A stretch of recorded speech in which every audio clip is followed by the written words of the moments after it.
Hello, everybody, and welcome to Book Club number 8 already. Man, we've been going for a while. so, yeah, last week I think went really well. Um, at least I found it really fruitful. Um, I'm gonna, well, how did my week go? Did I do much? I had a bunch of stuff happen in relation to the old stuff of the book. Um, like it seems to be more and more just in my line of thinking. Like uh,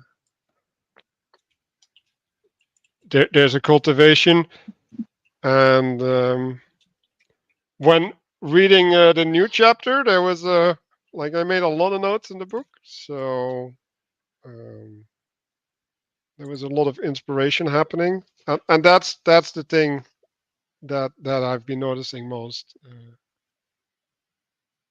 Especially when while reading the Bible, the symbolism starts to become natural. Like it's like, oh yeah, that's that, and that's that, and that's that, and seem to be extending all of these ideas in multiple directions. Um, so yeah, today I don't know, like I want to. I guess I want to try to be a little bit playful. I want to try and get the time element maybe a little bit in there where we're looking at the motion more. So the transformation or the progression of things. So because I got the sense that Matthieu actually made a bunch of yeah, I guess from my perspective mistakes that he's using a too static framing. Uh, he's not focusing on the process enough, and he's focusing on the things that are in process over the process itself. Um, so yeah, that's the thing that stood out. So I want to try and look at the process, which is probably way too hard to figure out how to do that properly. Um, Castle, you're next. Okay, so this week for sure, I've been spending a lot of time with Genesis 1. Usually, at least once a day, I've just been kind of going back through, rereading it, kind of, as you said, noticing a lot of the things that I had been previously missing that are more obvious by using this text, and especially the diagrams. And I hopefully you got the diagrams that I sent over just a little bit ago in the last hour. Um, but I have definitely been kind of seeing a little bit more of that. So we'll go into those a little bit more, but definitely focusing a lot more on the first few days of the creation story and looking at that cyclicality kind of coming in, and also this aspect of their, as you said, Mature is using a lot of these kind of binaries, but one of the things that had kind of been tipped off to me at the end of last week is this kind of thing that there's an implicit third in all of these things, and I think we're going to see that in the upcoming chapters. But we're also going to see that in I've done a couple of drawings that kind of illustrate this a little bit, and so I think that'll be exciting. And I almost wonder if Metzger was intentionally leaving some stuff out.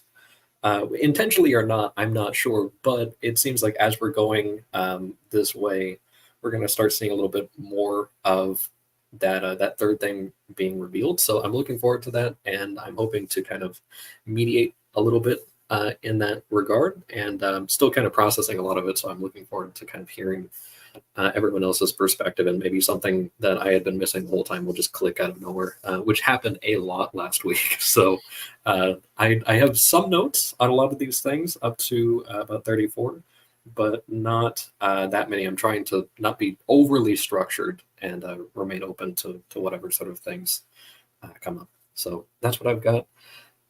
Christopher, would you like to go? Sure. Yeah. My general intention is more of the same there, just a little bit more each time. So I guess looking at more of the stuff here, looking what connections I can draw between things, and I guess I've been applying that somewhat, working with the sound and media equipment at church, getting that stuff reconfigured and up and running. So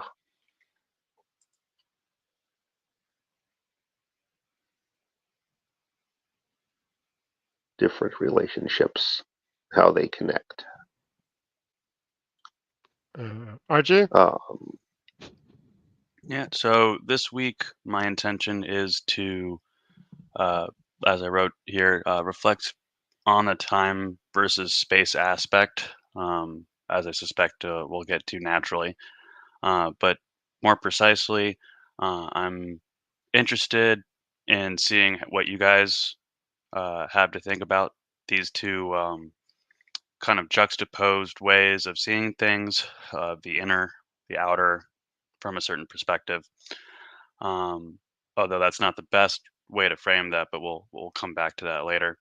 The other piece that I'm interested in is looking at how where we've been up to in the book so far has been a presentation and some translations, and now we're looking at more than one thing at once in a new way. So I'm going to be taking particular interest in seeing how you guys, how that's affected you, how you might apply that.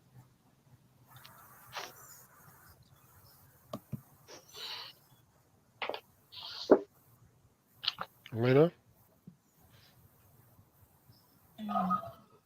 I think for me, something I've been thinking about this week is the way that space and time might,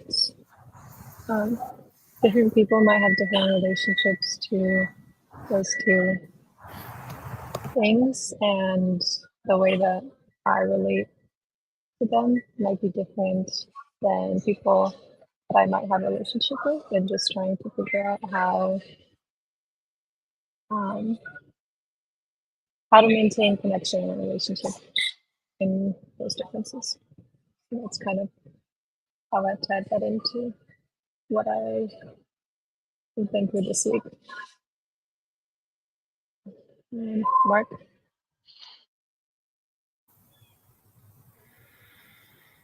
Yeah, so I think this particular section that we're embarking on here is, to RJ's point, where things get more interesting, right? And so I'm looking forward to trying to integrate that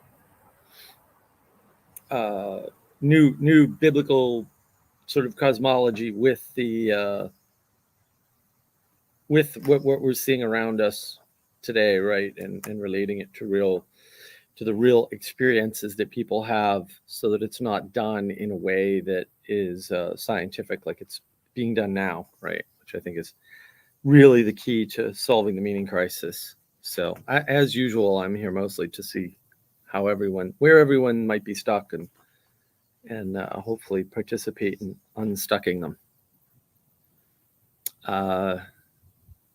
Castle? Is Castle gone yet?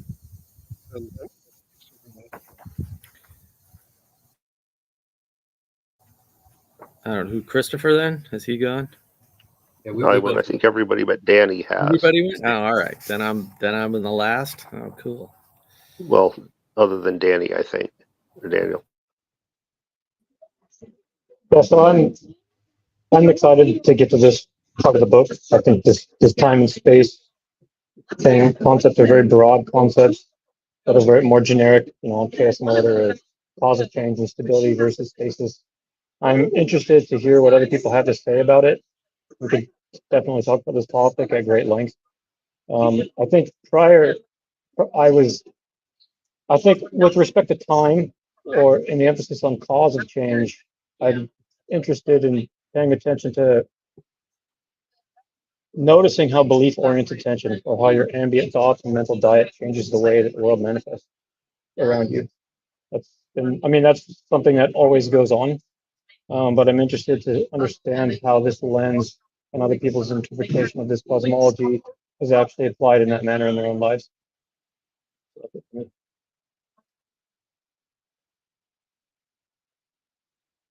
Yeah. So since we're starting a new phase, I guess, um, the distinction that I made is a progression and a body, so something that holds and something that unfolds. So yeah, if anybody has like a specific framing that they want to start from, like I want to give the floor to them.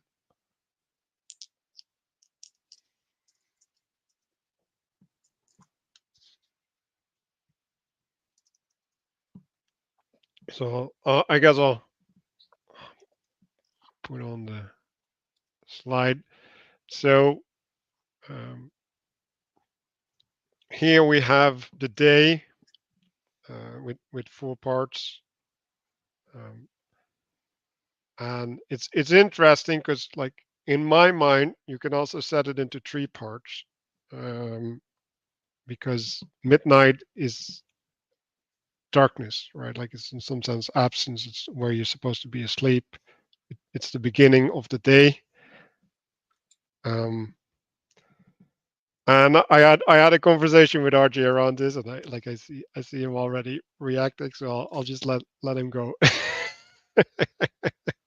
I'm not reacting. I'm muting my cough from the playback as best I can. But so when you have three, right? Three in my end is beginning, middle, and end, right? And midnight is in some sense a fourth thing, right? Which if you look at Gödel, that would mean completeness, right? If you have 4, you can have a complete description, and if you have, or is it? Yeah, and if you have 3, you can have an accurate one, or maybe it's the other way around. Anyway, it, there's a um, an interaction between the 3 and the 4, right? And describing a system or describing anything. And yeah, so like that came out to me, that the midnight is the thing that you can leave out, because it's not in the light, literally, right? Like it's not seeable.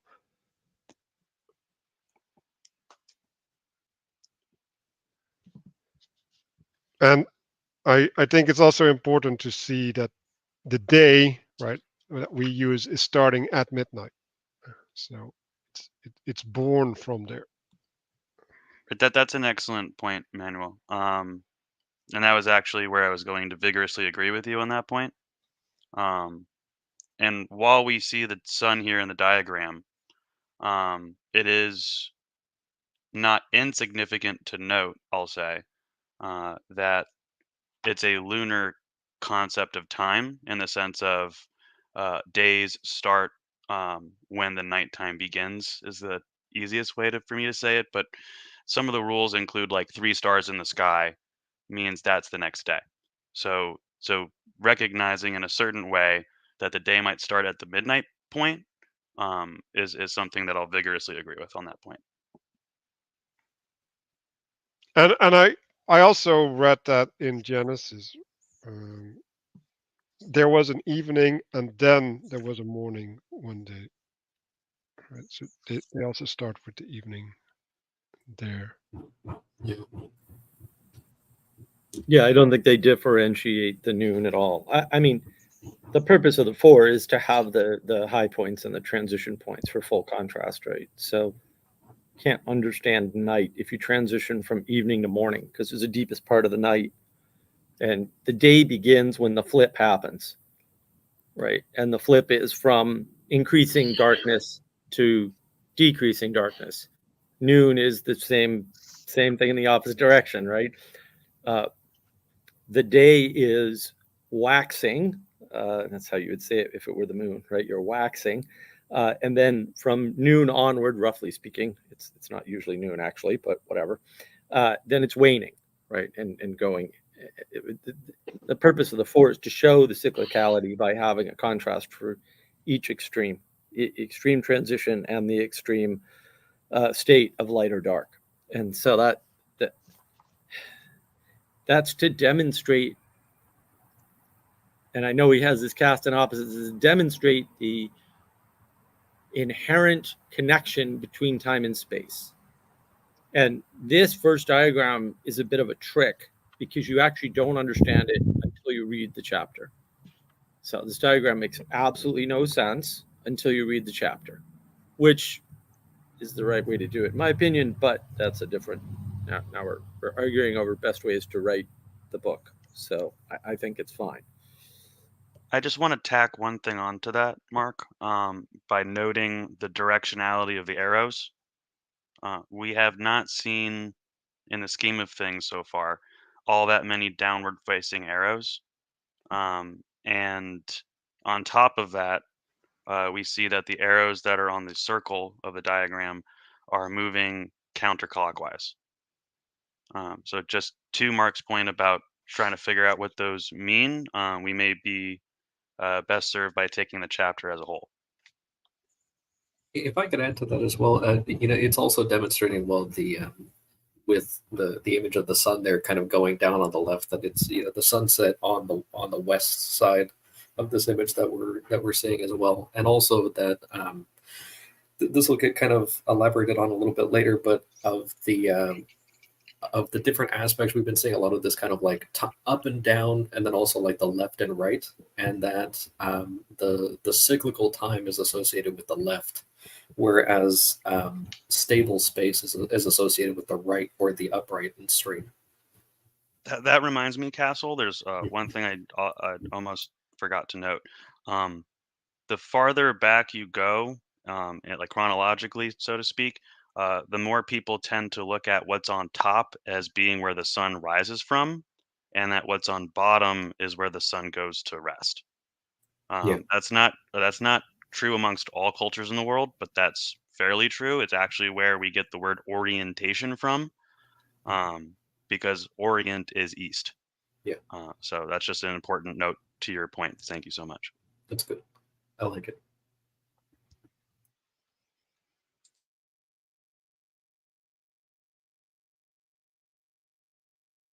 Oh, I was wondering, Manuel, would it be possible to get the days of creation diagram that I did? I might ask for that one to come up a few times as we do the book club today, but I just wanted to put a little bit of focus because of this chapter just on the day in quotes 0, which Manuel told me that RJ had brought up, and that was definitely mind blowing going back, and it's just like, oh yeah, it's absolutely there. It doesn't say it, and it's technically not a day, but there is the aspect of heaven and earth are created, and yet there's still not light yet.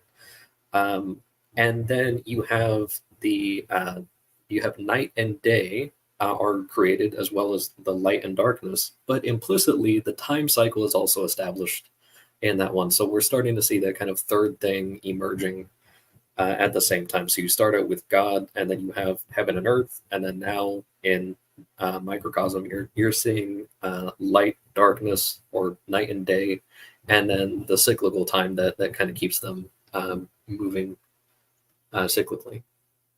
But that's all I have for that.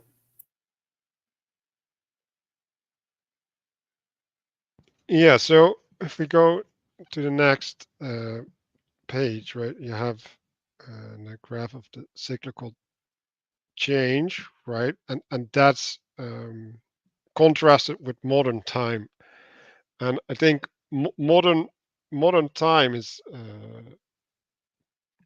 trying to read time from the material mutation, and the cyclical time is relating to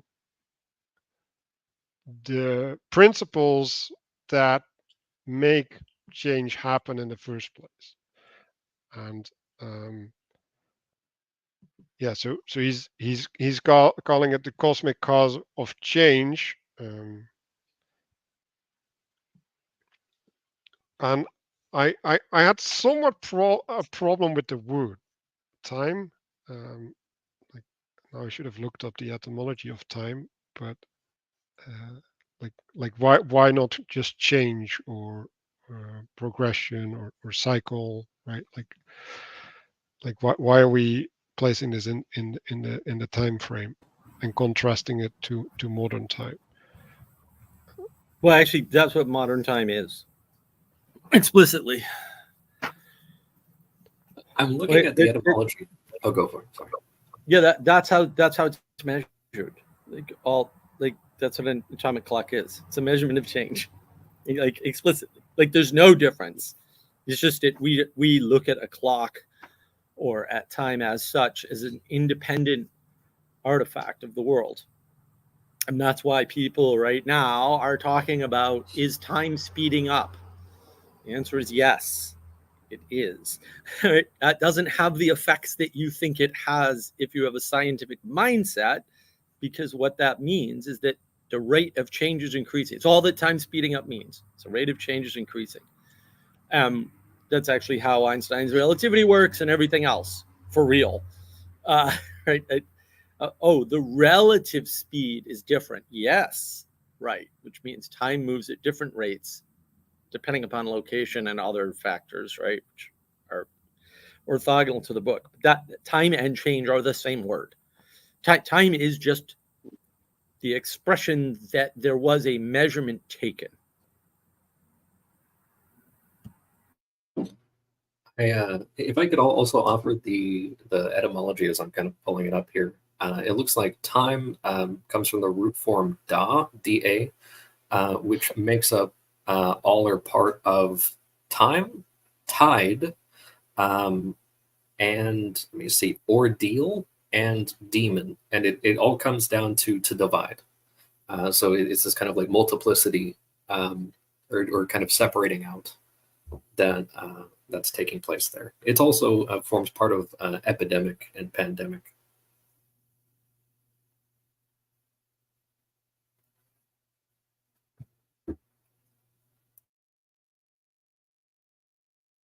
I think part of the contrast with the modern concept of time is that here in the book it's a cyclical thing, whereas modern concept is very linear. At least maybe there's an east-west thing that I'm missing there, but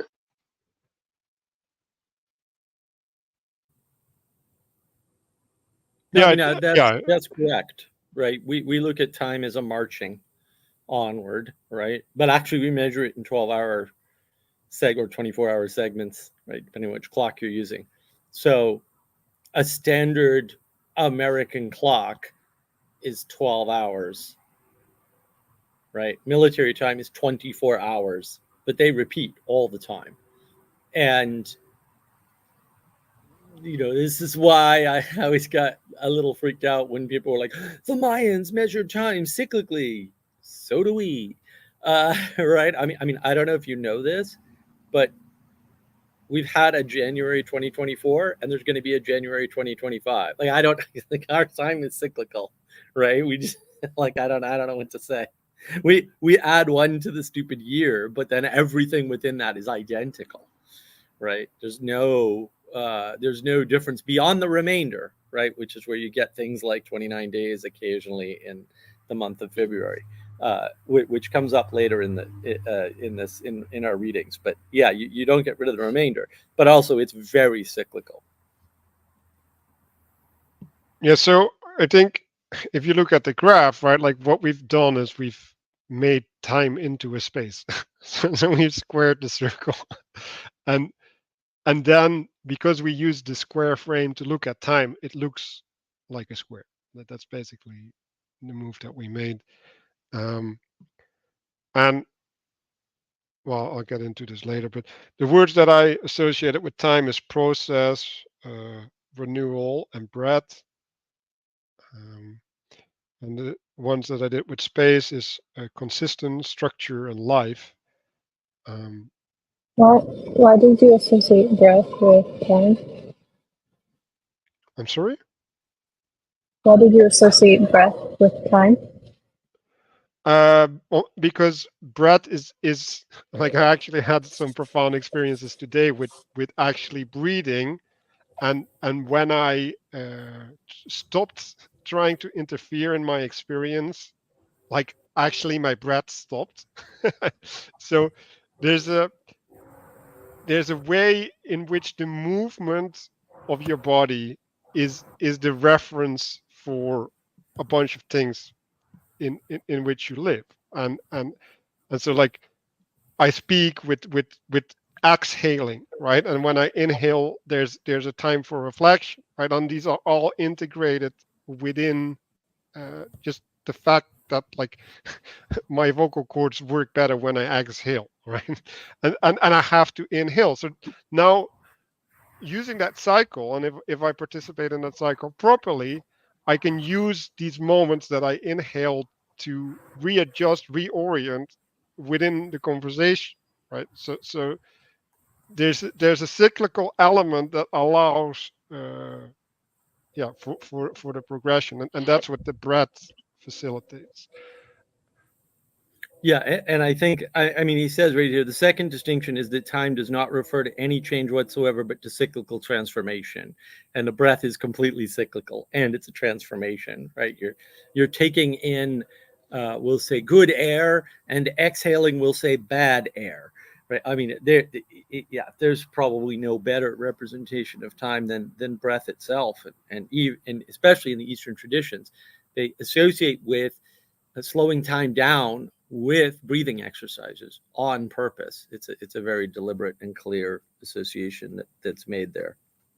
And if you meditate, for example, like on the exhale, right, like that's where the most rest is, right? And then when you inhale, you upset your body because now it's having to deal with a bunch of things that it's taking in, right? So there's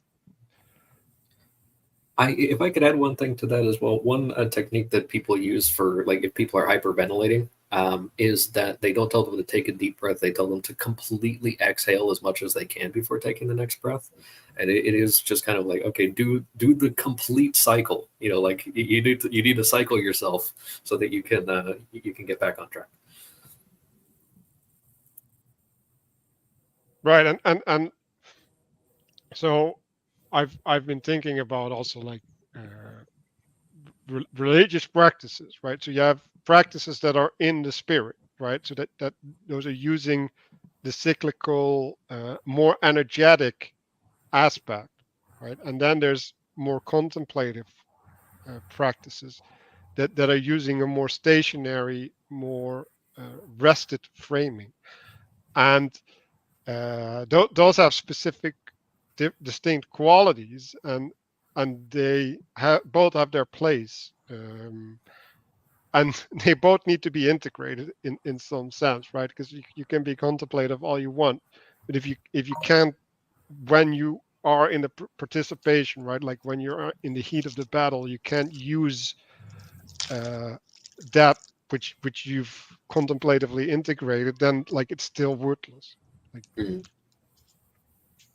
Yeah, there's this sort of like gathering up and then sending out that kind of happens. It's kind of like a building up and then okay, we're gonna send this thing back out for the mission.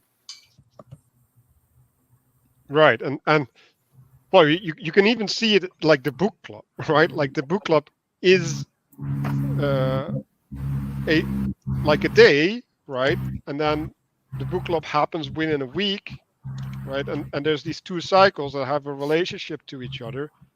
And what we're trying to do with setting the intention and doing the reflection and reading the book, right? Like having these different participations with the book is to have them interact, right? And to have them integrate.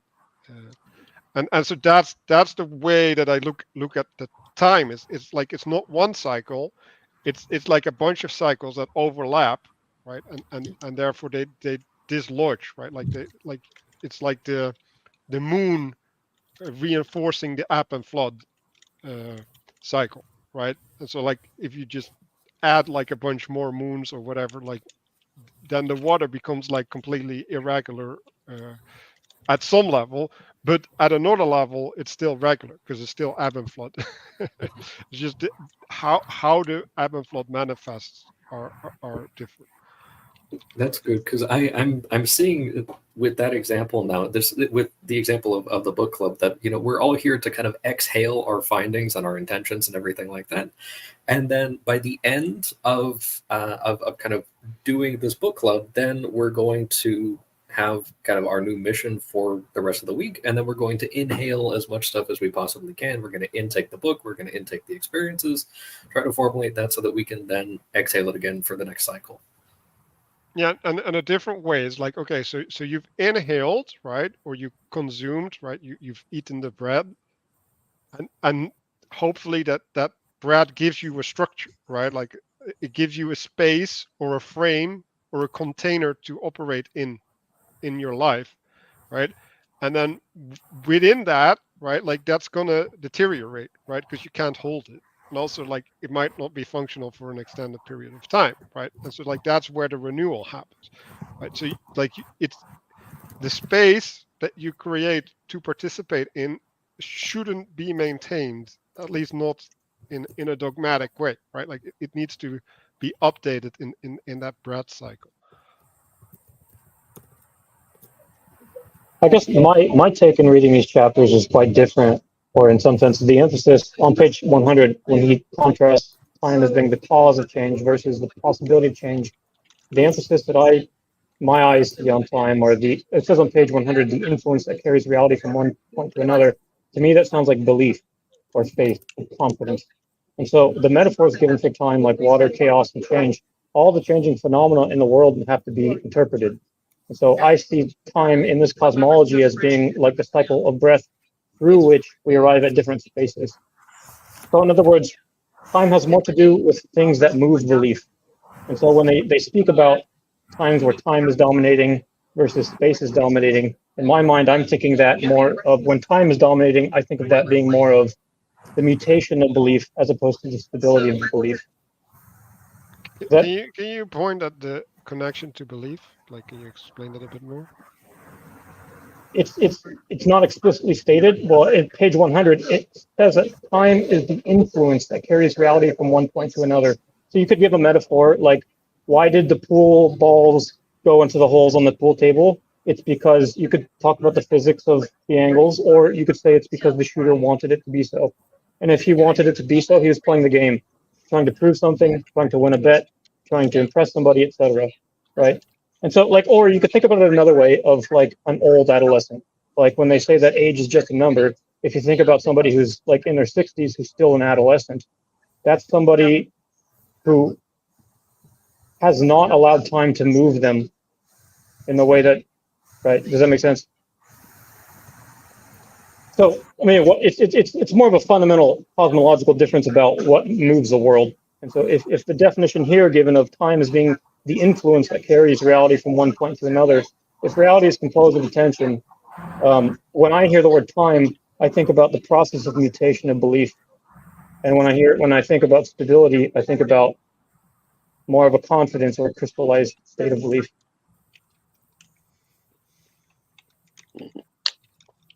Yeah, I think time, and especially the cyclical, I think the cyclical nature of time, the process of that cycle, means that time acts in some ways as a mount, like we were seeing in previous chapters with that.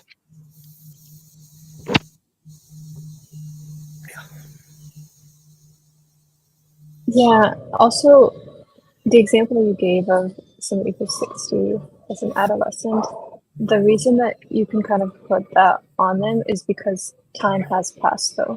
It's not as though there's no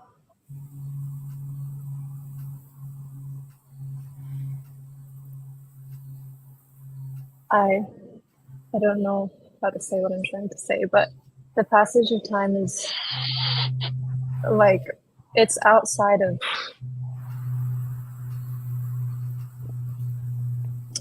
I don't know how to say what I'm trying to say. Well, yeah, like I'm gonna have to impose like a, sort of an OMR. I'll just do a reality perspective. Like changes happen, right? And the space that you're in is gonna change as a consequence, right? So if you want to connect belief to anything, right? It's like you have to update, right? But like what is the driving force of the update? Like I would say the space, right? Like the time is the transition between spaces, right? You can see it as rooms of a building that you walk through or something, right? But the problem I have with the word belief is you can have a belief that holds multiple rooms. So you don't have to change your belief. You just have to relate to what's in the room, which is not necessarily connected to belief. If that makes sense. Yeah, and I think another way to view this is to say we are not, and this is the change, or part of the change that I think RJ was pointing out before. In the previous parts of the book, we were talking about a specific hierarchical view. The difference between time and space, or the reason you would separate them, is to contrast them so that you can see them, but they are both material, and belief is non-material. Right? So the way you know belief is from the material, right? That's the way you can validate it. But belief itself is non-material. It's a higher thing, and so you can't really wrap it up in time and space in that way, right? Because it's not grounded or dependent upon either of those things. So that would be a fundamental difference in view on this on what time is. So as he defines it in this book, he associates it with cause. I think he seems to be emphasizing time's relationship to cause of transformation, and that is a fundamentally non-material thing.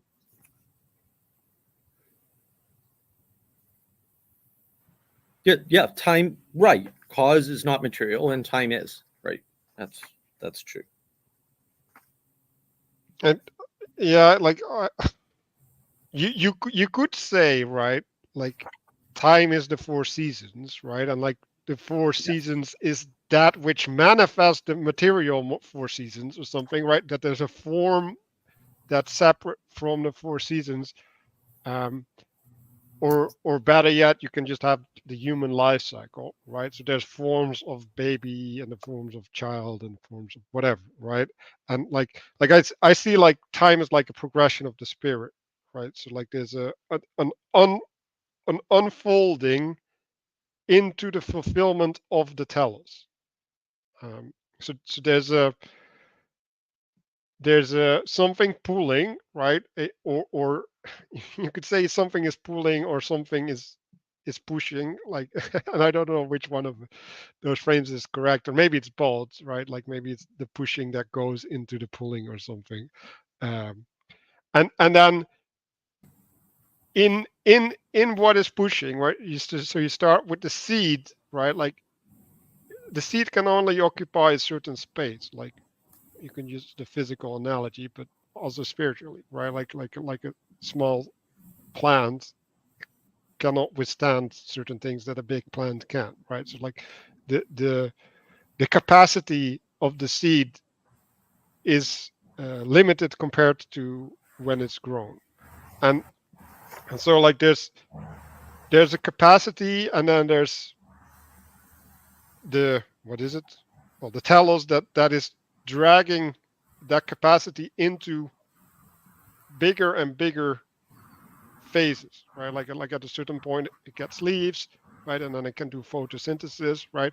And now there's a new interaction, right? So the cycle gets upgraded to a new stage, right? Like there's a transformative stages where I guess new things will be directing what is happening. Maybe that's the best way to think about it, right? So there's a sequential directing of what is manifesting.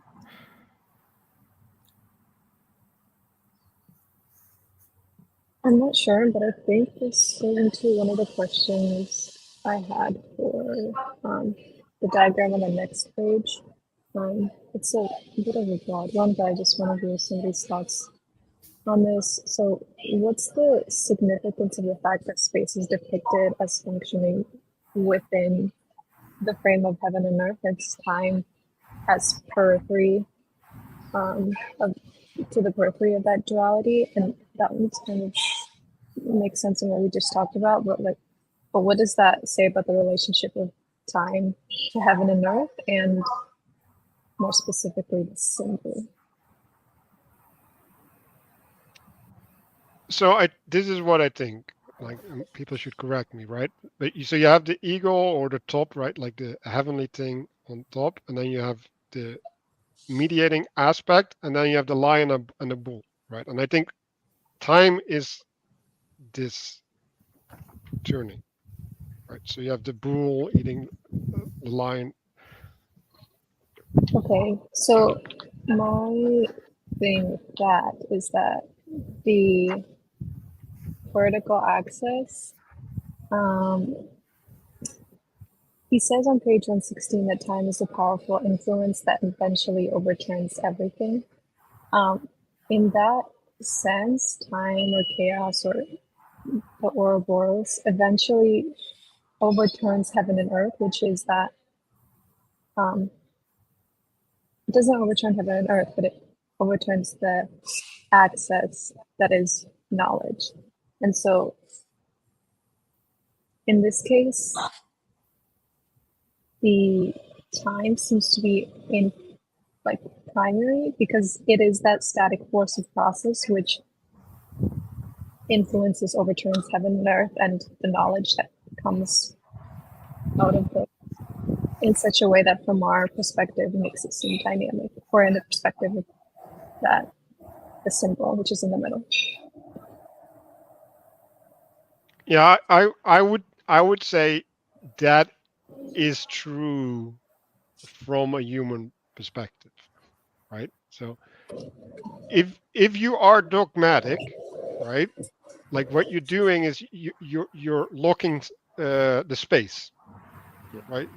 You're setting a frame, and that frame you're making it stuck, right? Which is what a scientific experiment is, right? Like you constrain a physical space, like in a chemical thing, right? Like you constrain a physical space, and then you put in something, heat, right? And then you observe the changes, right? So that's what an experiment is. Now that has functionality within that container, right? But the world is always bigger than whatever container we can make, right? So whenever we get dogmatic about something, there's and we'll get into that with the later things, right? Like he says there will be an impurity at the end, and that impurity is always going to be there because you can never make a system that contains everything, right? So that will mean that if you try to lock a system, the system will be overturned. But like this goes into one of my problems I have with the book, because like there's a solution to that. But yeah, and that's basically don't be dogmatic. that and relate to the heavenly, because if you let yourself be guided by the heavenly, then whatever's on the bottom doesn't matter. But that's not relating to the heavenly directly isn't not possible. That's what's trying to say. I don't think that's saying that at all. But and you always relate. You always have the option to relate to the heavenly. Directly is a tricky word. Like, what do you mean by directly? Right? Because I would say, of course, you directly relate to the heavenly. You did that from the minute you were born. That's just solved. That's the miracle of your birth, or something like that. Like you're that already happened. The question is whether or not you continue to orient in that direction. And I think that part of the confusion is this page, this diagram. It says side view and top view. And so what this diagram is trying to get across is that at a point in time, right, this is what we'll say a balanced view looks like from the side and from the top in terms of allowing you to understand the difference between space and time. And you'll notice that in the side view, he's not talking about space and time. He's talking about the spatial axis and the time cycle, which is a very different thing than space and time, which is showing only in the top view. And I think once you understand that, it again, this is a horizontal thing. He's no longer talking about the hierarchy. There's no hierarchy in this chapter. It's not time is on top of space or space is on top of time or one comes before the other, right? They've been split apart, and now you can tell them apart, right? And the splitting apart is done by day and night. That's what, because you need contrast to see. If it were bright all the time, you also couldn't see the land. Technically, that's true. That would be true in your physical phenomenological experience. And we know this experimentally, like there's no question about it, right? So all he's doing is saying, no, the differentiation for both time and space is done by one statement, effectively. It's done by one event, if you want to put it in sort of reduced terms. I'd like to add as well, because I'm looking at the side view here, and I'm definitely seeing the parallel with Manuel's diagram there. That you're seeing the spatial axis, but you can kind of see this as, on the upper part you're seeing the branches of the tree, and then below that you're seeing the roots, and then you're seeing kind of the time cycle of the cyclical day and night. But you can also see that as kind of like, a lion chasing a bull around a tree or something like that. So you could kind of have that imagery there as well. And so you're seeing that happen there. It's a little difficult because that orientation is difficult to represent, because it would just look like a line if you were facing it, head on from the side. But also an example of this kind of thing of the time being on the outside, or the division and kind of separation and cyclicality on the outside. RJ and I were kind of messaging a little bit here on the chat, and I'm seeing kind of the space on the inside and then the time on the outside, as especially with water as kind of the major symbol of time, is kind of like a fortress with a moat around it. And so you have all the kind of confounding things out there, the creepy crawlies with the claws and the teeth and the serpents and everything are all inside the perimeter. And then, but it's also it's constrained out there. And then also, usually over that is usually where the bridge is. So you're allowed to get a little bit of stuff that kind of passes over, just the things that you want to. But in like a properly integrated top view there, you have the nice stability where all of the stuff that's outside, like maybe those crocodiles that are in the moat, are useful to you for maintaining the integrity of the inside. That maybe the forces of time kind of stop with those mediators if someone wanted to get in, but also you don't let those things get in either. They have their proper place. They're the kind of impurity that's out there, but also like you integrate them by not integrating them, but also not trying to encroach upon them.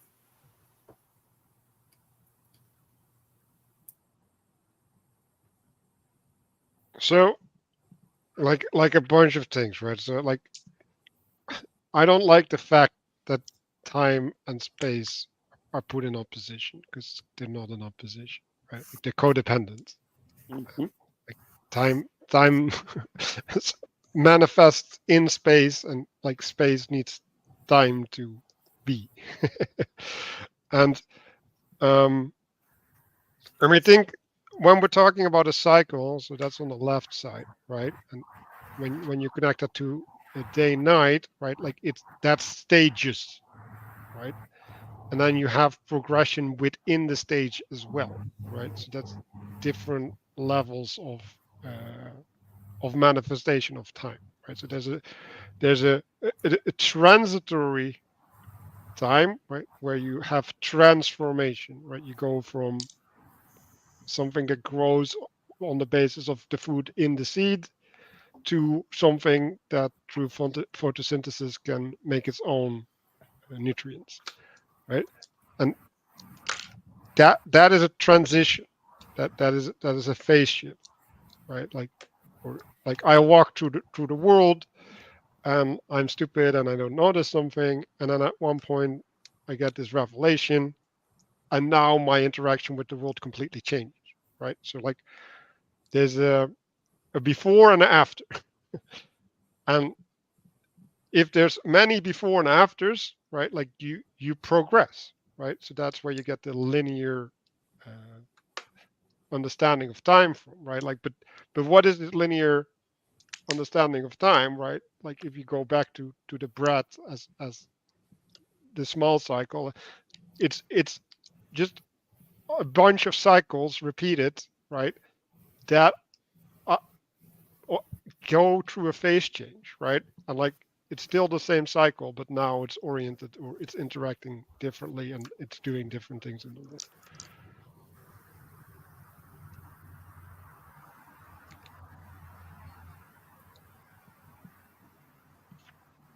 I hope that wasn't too confusing.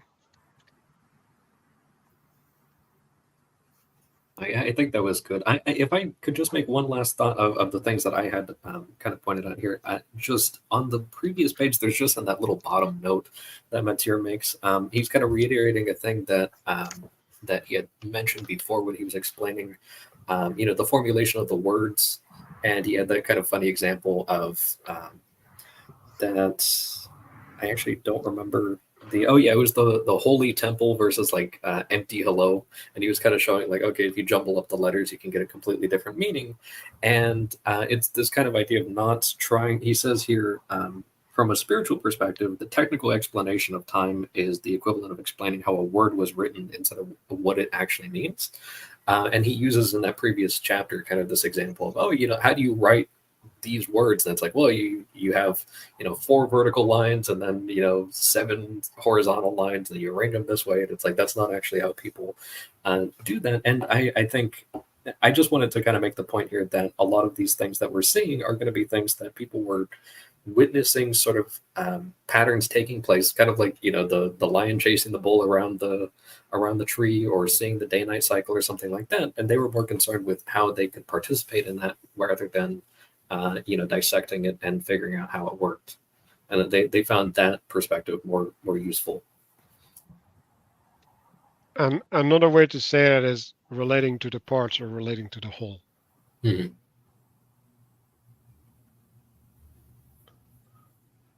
So only if you look at the whole, you can see the meaning of the parts working together.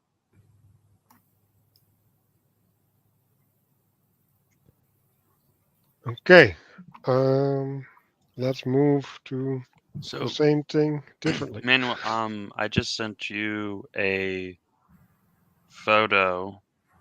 If you want to take a look at it, it's in your DMs. There's another different one. Not that one. I just sent it to you. Sorry, it may not have come across yet. Yeah, I got that one too. That one reminds me of the boat stuff, but it's a little too abstract. But it's the next one that I just sent to you. Start talking. Oh, I got it. Right, it's got the blue on the left hand, the red and kind of fiery looking material on the right hand, and then in the center is another object. Yes, this one. This is kind of seeing how there's a center object, and where there's a clear center axial point. It's a bit of a front run, but in a way, I do see this in what we were just looking from the side view and the top view, because right now you can see how like there's a bit of a dimensionality to this. But I just wanted to put this on screen briefly, just so that people can get a feel for how there's a top and a side as flat as the diagrams can be. I don't know if anybody has any thoughts about this, but this is just I find coloring some of it does tend to help as we talk about these things.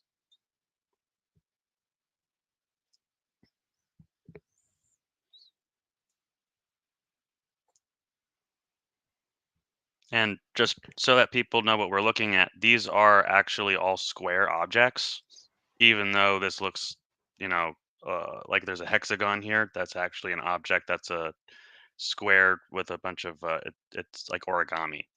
But in a way, you can kind of see something unfolding in the center here in the way that we see on the side view. But it's also, you can see here with just the way that the origami works out with the top view, where you can see, if you turn your head to slightly, you can certainly see that it's inside of a square. So if you can imagine the very background with the stars here that we've got as kind of the circular time and space within which this square object is being held. And then we see something like the arrows pointing in and out in the center here, for those who are more visually minded like myself. And I think a good thought exercise is also that you can walk around it, and it's like the elephant, right? And like at every point you go around it, you will touch something different, right? And if you see the blue as the night and the fire as the day, I assume that's the framing, right? Yep. I'm tried to copy the traditional associations of blue with being watery and red being fiery, and we can get into that symbolism later. But red and blue seem to be pretty basic. The red being the light, the blue being the water in this case, or the perhaps even the earth. So you can see two things, right? Like the angle on what you're looking at changes, but also the amount of light that you're using to see. So there's like two things that mutate at the same time, right? And in that interaction, like what light you have and what angle you have, you will, well, something will be revealed to you.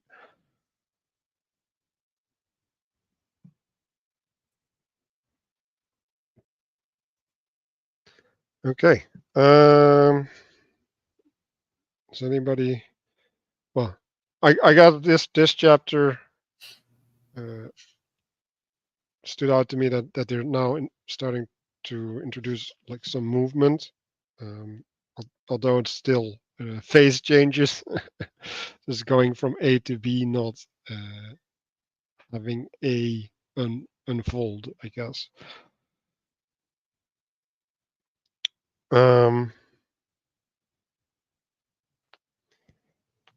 Yeah, so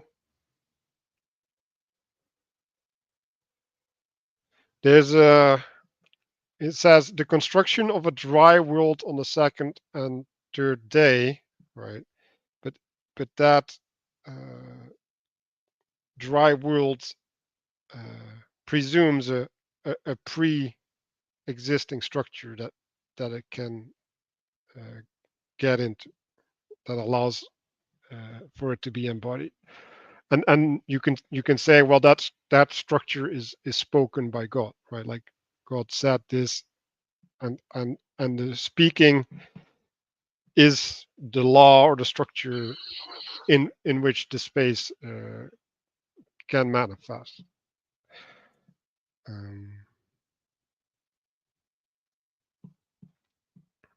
The association that I here time can be thought of as constructive to that which it envelops, though, right? By describing what space isn't, in like, I think theologically it would be considered in like an apophatic manner.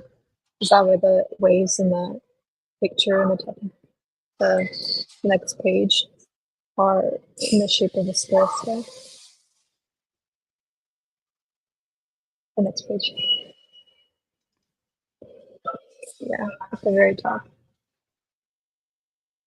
So can you say it again, like a little bit louder? Yeah, the time can be thought of as constructive here, constructive to that which is envelops, right? Like it is a boundary in a way.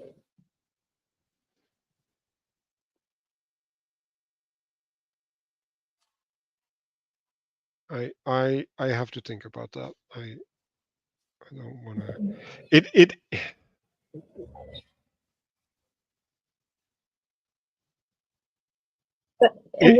is constructive in the sense of sequence, right? So it is a constraint. The cycle is a constraint. What do you mean by sequence? Well, like, so if you have day and night, right?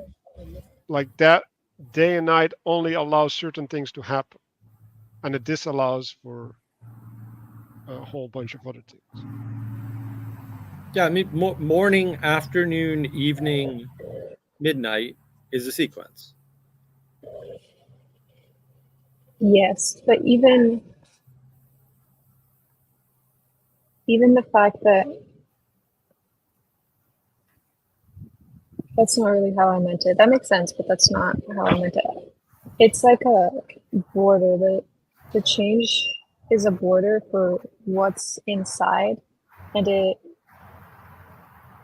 makes what's inside. It declares what is inside to be what it is. Well, you Can know you do change, more? Yeah, I don't have. you know change through difference, right? So discernment is the way that you know change. And there's effectively two different types of change or aspects to change. One is cyclical or motion based, and the other is space based. In other words, the water and the land are, there's a change, right? There's a transition. All right. Now, when time dominates, can we go back to the first diagram? Because actually, I think this is where the confusion starts. When time dominates, everything's flooded and unstable, meaning you can't see land transitions anymore. The only transitions you see are cyclical.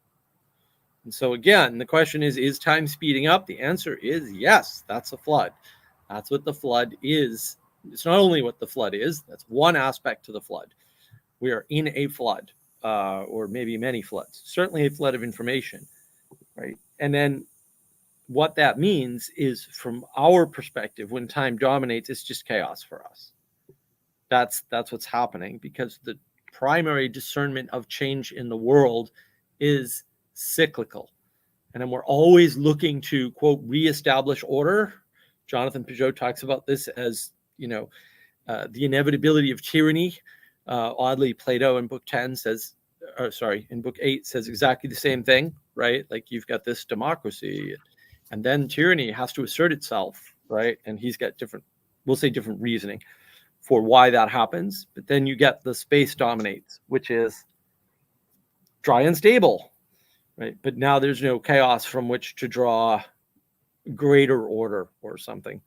And I think that helps you understand splitting the waters and the cosmic mountain. Although I'll admit, and I'm glad RJ's here, the splitting the waters to me is the hardest diagram maybe in the book, as far as I can tell, at least for me. So I can understand the confusion, but like, you really have to understand this first diagram before you can sort of get a sense for this view. The disappointing part of the view 2 pages on in the diagram with splitting waters is that he doesn't actually talk about whether that's side view or top view or a combination of views, right? And so I think that's where part of the confusion comes from, because he makes this circle square distinction here, and again, it's not 100% clear which perspective you're adopting here either. And so I think that gets it, that increases confusion rather than clearing things up, we'll say. But I think he's also making an assumption about a leap that you've hopefully already made by this chapter, which I think is probably a little optimistic. So, Mark, I think Matthieu actually offers a bit of a middle step in between some of the two pieces that we're looking at here, which is, again, the earlier parts of the book, even the previous chapter, and what we're going to move on next. In the physical copy, that's page 120. It looks like in the digital copy that will be on the next page, which is page 303. And it's a quote from Genesis 1:6 through 1:13. Anybody want to read it, or I can do it? Why don't you read it, sir, please? God said, "Let there be an expanse between the waters, and let it separate water from water." God said, "Let the waters under the heavens be gathered to one place, and let the dry land appear." God said, "Let the earth grow seed herb, and tree bearing fruit of its kind, with its seeds within it. So we have the separation of the waters, and then we have, once the waters are gathered together in one place, the dry land appears. And I think that is important to keep in mind when we look at the diagram with what appears to be kind of squiggles around it, which we'll probably move to in just a second. And then there's an image that Ignacio was kind enough to make for us that will probably be helpful to understanding that top right one once we've given our initial thoughts. If I could comment as well, I think there was so this whole idea of like the complementary time and space is something that is not going to be shown some sort of resolution for a while, but will be shown in this book much later. So I just wanted to kind of, there's just kind of drop a little spoiler that there's a concept of space crowned by time, which we're going to see much later. And that is going to satisfy a lot of people's kind of desire for this. But we got a taste of it in the previous chapter in that top view that I equated to the fortress with the moat. That is a much more simplified version of the diagram that we're going to get much later. But it's just a little bit of a taste of, okay, these things are not overlapping. They're not in any sort of conflict at all, but they're in their proper place, interacting correctly, and you don't have this kind of aspect of like a rock in the middle of the ocean getting just eroded by crashing waves, but rather just a properly placed moat around the fortress, or a crown, as we'll see much later in the book.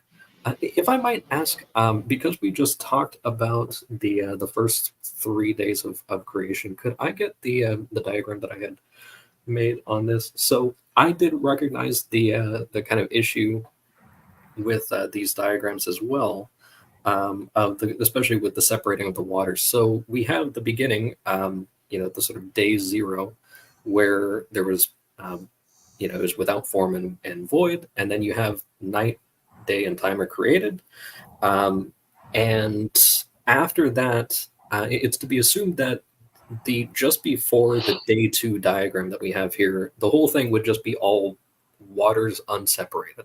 So you have, and I pointed there to the firmament. You have the sort of sky dome as perceived from below, and then you have the expanse kind of created in between the 2 types of waters, and then you have the kind of worldwide ocean at that time set there. And also to kind of illustrate for the folks at home just the water imagery as well, with a silly example. If you have someone that's boarding a boat in the ocean to steal it or something like that, then they would be a pirate. And if they did that in space to a spaceship, they would still be a pirate. But if they did that on an airship in the sky, then they would be a terrorist. But they would still be kind of, there's a relation there. But just kind of that even in sci-fi that we see kind of the ocean imagery with like outer space and kind of the firmament and everything. But so you would see that kind of the cycle is established there on day 1, and then you have now the expanse between the 2, and then as you get to day 3, you're seeing now.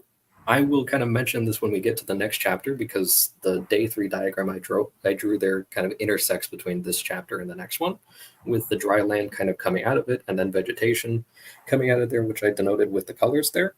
But we are going to see a bit of that, and hopefully that was a little bit helpful, even though it has to be low resolution at this point. If we could just hang on for a second here and look at day 3, Cascos, I'm appreciating in a new way what you did here. With the coloring, especially with the green, the arrows and such. That is in part kind of, if I was going to choose a diagram for the part that I read earlier on page 120, that's very much one like part of what I would see.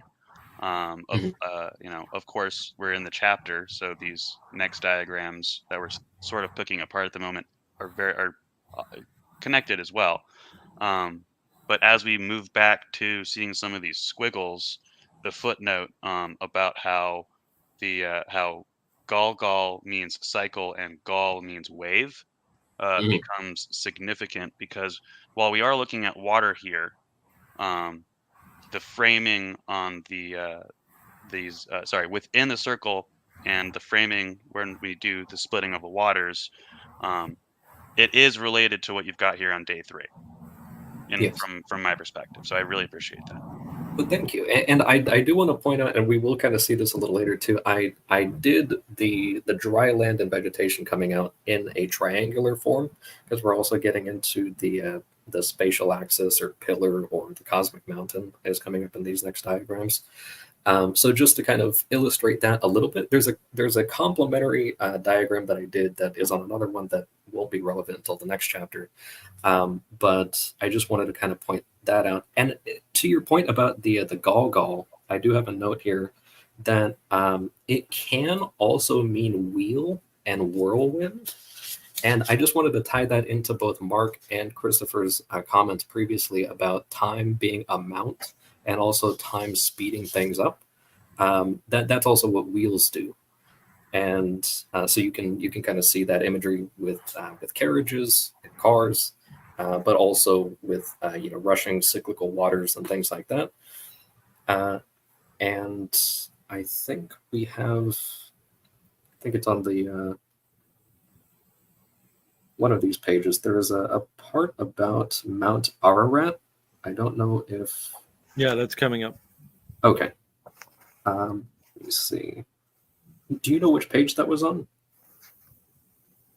Hey, let's leave We'll that get for there. later. Yeah, Okay. let's just get there. Let's Okay. finish. I wasn't sure if we passed it already or not. No, we did not. Okay. No, so Good. Cosmic Mountains on page 121.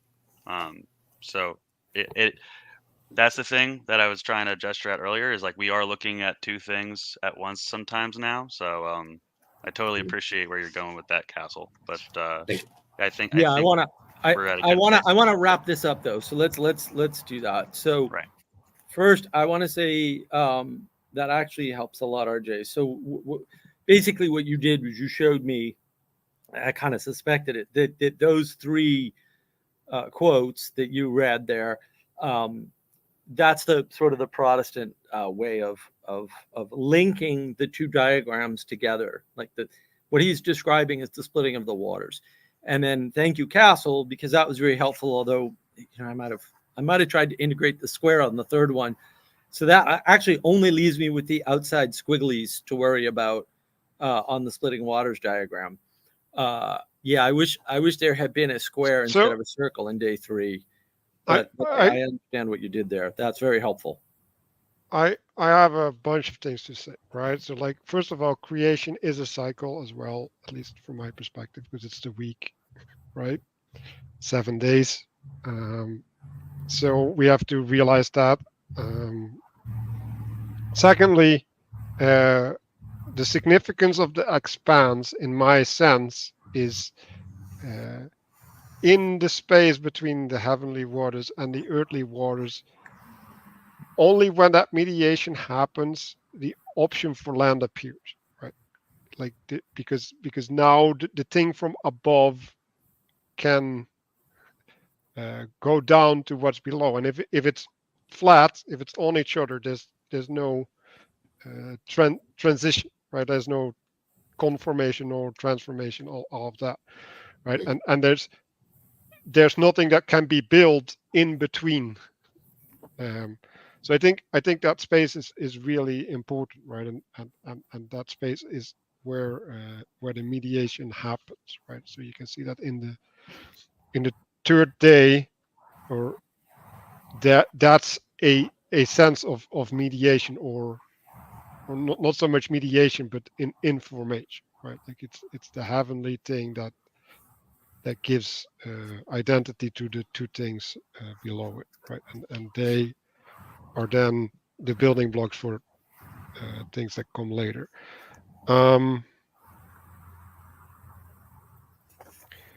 Yeah, so there's in the order things get unified. In the flood, things get differentiated.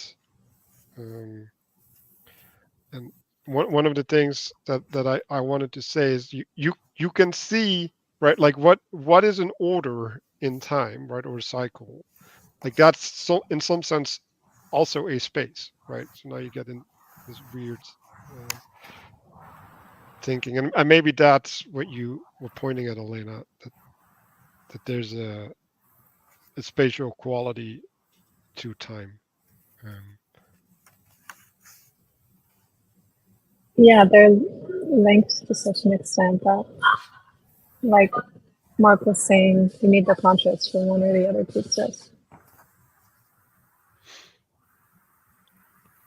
And I think when we're talking about splitting the waters, right? Like now on the land, you get the tree or the pillar or whatever that's pointing up at heaven, right? So that's what you see, and like part of the tree or the pillar is below, and the other part is up, and then around it is just the waters, right? Like that's in some sense, if you look at this graph, right?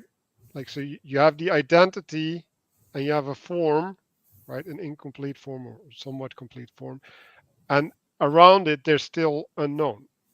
And I think that's what's being displayed with the squiggly round lines around the graph.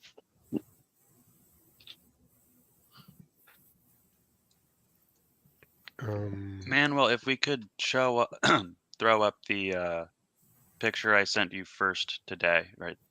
Perfect. Thank you so much.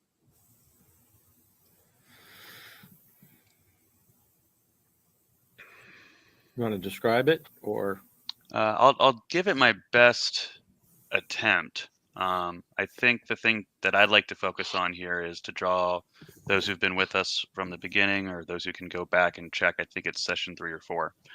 We have the heaven, union, and earth levels. That's the top, middle, and bottom of the image here. Luckily for us, the thing that I wanted to draw out was seeing this top right diagram from a page in the book and this top view here, so that people have a little bit more directive and experience, don't have to rely on their imagination so much, of seeing the waters surround some of what's visible. And then the side view, which would be here at the where it says union, and then the earth view is still more or less the same. So that's just towards orienting ourselves around this top right diagram with the squiggles around it. I tend to think of these squiggles as the way that when you're at the beach, the waves themselves are squiggly on the land. And so it's somewhat evocative of an island. But this is for getting your mind around it. I'm trying to very specifically not say that, when you're thinking top down, it's like you're on an island. That's not what I'm saying. But there is that relationship to what I believe probably is going to be the middle one here. You could look at it through the graph that I have here now as well, right? Yes. So the left one would be the top one, looking from the top, and then the middle one would be looking from the side, and then the bottom one would be looking from the bottom. yeah, I think I want to emphasize this is yes, it's nice of Ignacio to do this, right? From heaven, the earth is surrounded by water. That's, I don't know. Look at the space station view of the earth. I don't know what else to say. Like, it's true. If you could be, at the side, or we'll say at the level of the planet, looking sideways to it, which is of course impossible because it's a round thing and it's very large and you're completely small. It would look like that union, right, from that perspective. And we're here, we're like stuck on the earth, right? And so our perspective is that the way we differentiate the trees is because there's water to contrast, right? In this case, it looks like sky, but that symbolic representation holds.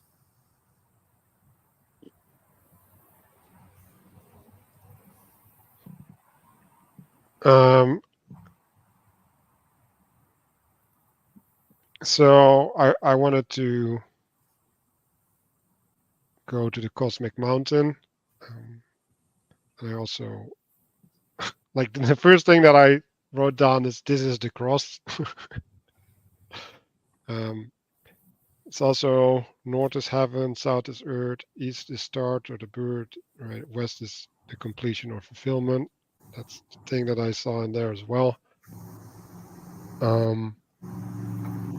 And what I also see is there's a transition into the physicality, the territorial realm, instead of just the abstract land, not land. Right. So there's a fractal layer down that we're recreating the pattern at the mountain.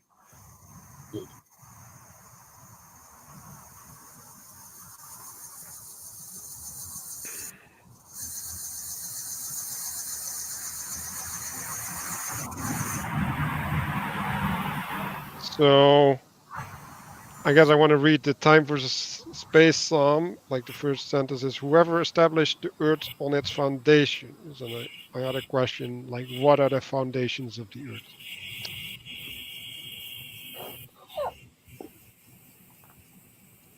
Well, what I'm reading here on page 122 says that while the spatial axis splits the waters and founds the earth.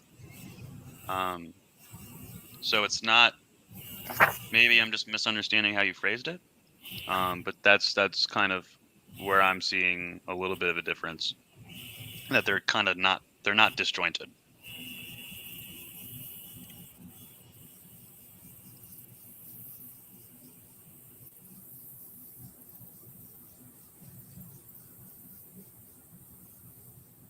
Wait, where do you read the founding of the earth? Like, So it's on On the next 122 page. of the physical copy. It's probably on the next page. Okay, On the next page. Yeah. So what's that, 205? 105 for him. 105. Sorry, thank you.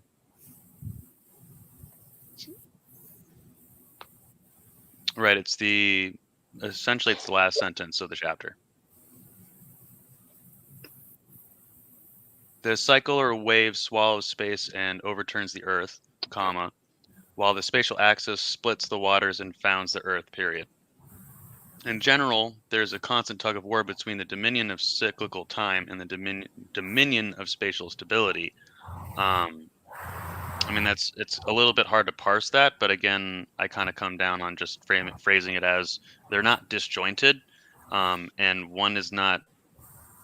It's a bit of a yin yang thing. They're in interrelationship to some degree. One is never purely dominating the other. Yeah, and I think if we go back one page, Manuel, to answer your questions, I mean, I think it's a fundamental misunderstanding of what's being said here. What's being said is, what can overwhelm stability other than a cloak, right, or an instability?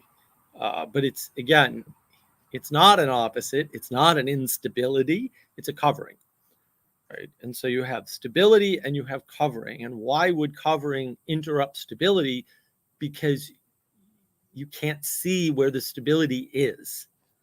And so again, they're not opposites, all right, but they do have some relationship of conflict or interference, if you want to say it that way. And that's basically what that's saying.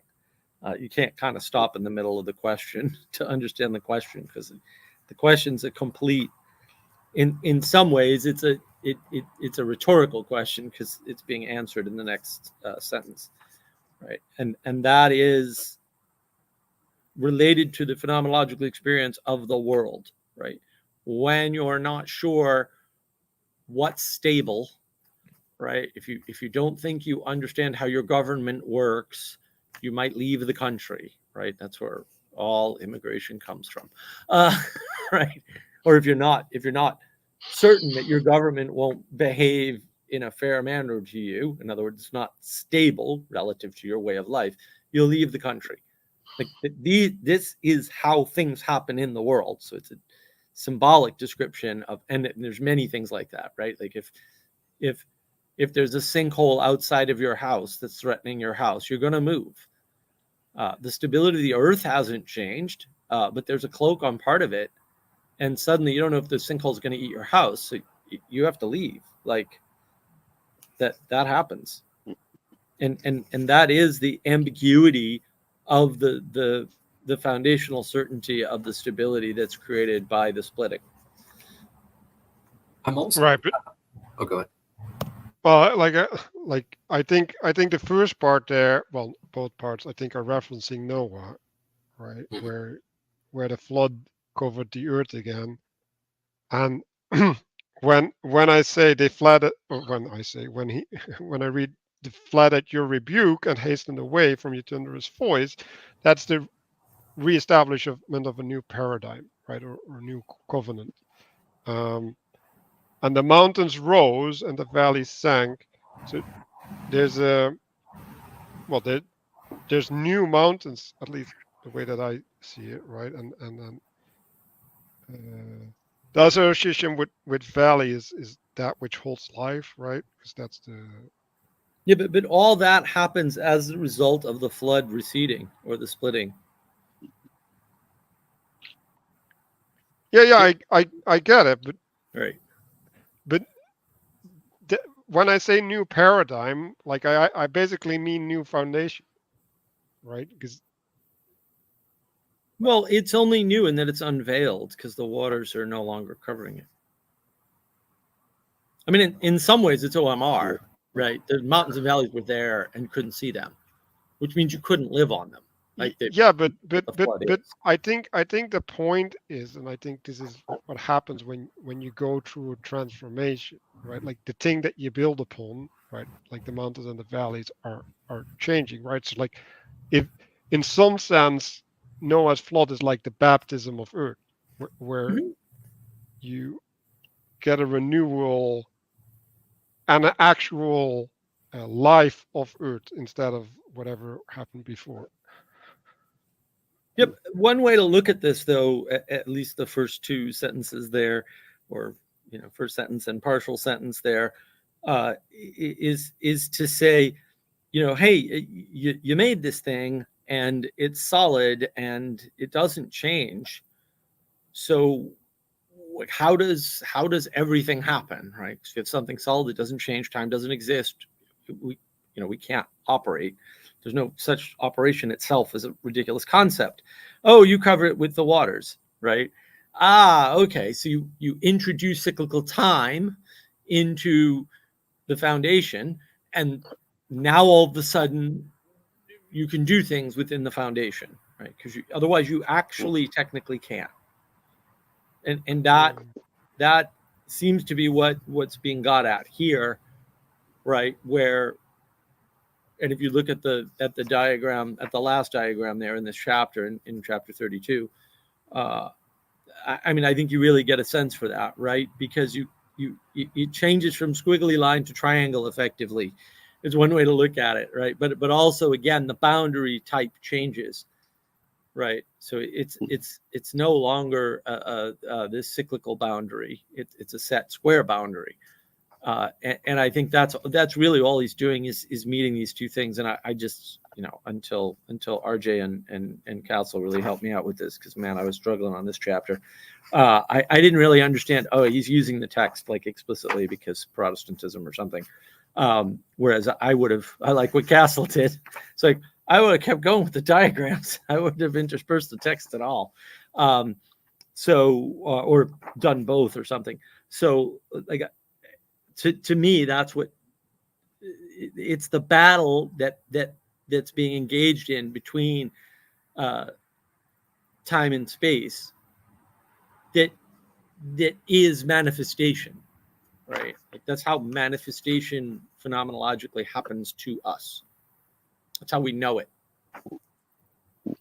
I have a few points I'd like to make because a lot of stuff definitely clicked as you guys were talking. So for sure, I'm kind of seeing this thing, especially as you were talking about with the waters as a type of cloak. So we see the motion of the dry land appearing.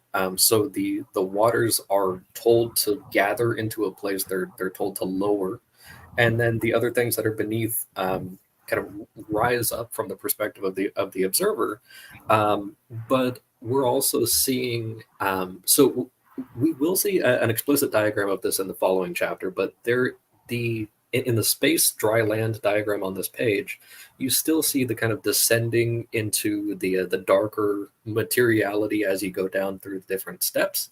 And that is also happening underneath the water as well. But it's so confounding and difficult to see that you don't realize that, you have the water, but then you also have mire, and then you have solid ground, but it's all underneath there. And it's very dark, so it's very difficult to perceive. And let me see. There was another thing that I was going to point out. The word Ararat for the mountain that Noah landed on. It does mean holy place, but it can also mean the curse reversed. And the etymology of curse, Kers, curse, means course, flowing, or running. So the kind of the flowing or the running or the course reversing, kind of descending back down, whereas it had kind of run up the mountains. And so we're kind of seeing that take place quite a bit with these diagrams. But I just wanted to kind of point that out with kind of like the descending materiality still happening underneath. Yeah. Oh, I think maybe. Oh, I think maybe another image that might be helpful is thinking of the relationship of space and time here is kind of like you're on maybe an island or a beach where you have like a high tide and low tide. There's a cyclicality here where some things get covered and then uncovered throughout the day or whatever. Or maybe there's like maybe you're on a river and at a certain time of year there's the rains and the water rises and then sinks. Right. I really appreciate what you guys both just gestured at, because it allows me to point, and I'm forgetting the specific verse in Genesis, but it's the point at which the ark hits and comes to rest. And if you think about that for a moment, what that scene is the waters are receding from the viewpoint of someone standing on the top of the mountain, perhaps on the right-hand diagram here.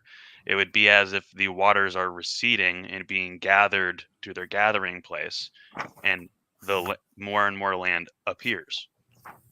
So just from a, embodied perspective for a moment, getting that how, of course, there's still more rain going to come in the future, but it's not in that same way, because in part from the perspective and taking the text in its own terms, there's the covenant where God agrees to separate the waters and to not mingle them once more.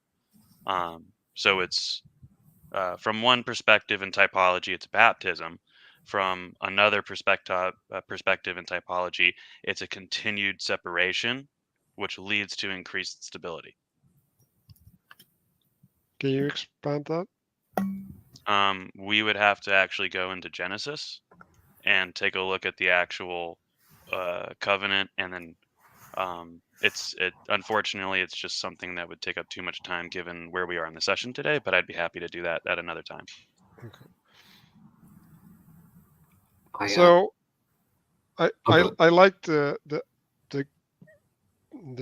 island idea, right? Because I think that is correct, right? With the high and low tide, and islands are not supposed to be flooded, right? So I'm like I know like there's a reason why the flood story is so early in Genesis, and that there's a covenant, like basically that won't ever happen again, right?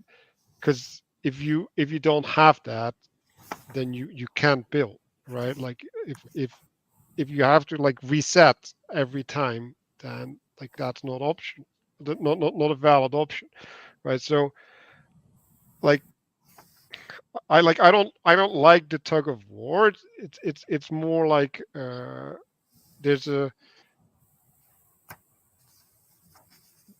time and space, right? Like because there's erosion on the beach, right? So time and space are working together to shape the island in some sense, right? And you can call that a tug of war, but you can also say that that is an unfolding and yeah, like I'm I literally wrote down here like, is this materialism, right? Like why are we putting them in opposition as much, right? And like this oppositional framing also implies a value structure, Right.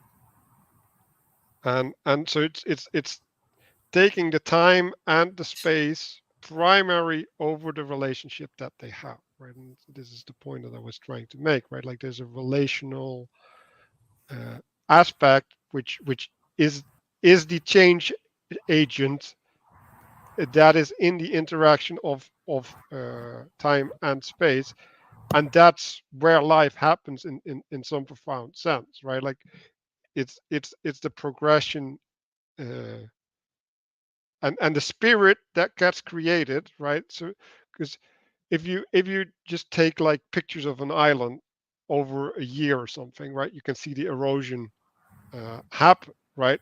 And so now there's a movement, right? Like there's like the island is acting or something, or it is doing something, and I think that aspect is the important part.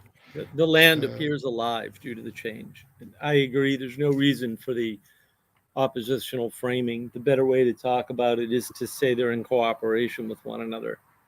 And yeah, I don't like domination either. I think that's, I mean, it's his book. I know why he does it. I don't like it. Uh, that's not wrong, but it puts you in the wrong frame of mind potentially as a reader. And hopefully, you get out of that wrong frame of mind by engaging with the pictures, which is the purpose. The purpose of the text is to get you engaging with the pictures.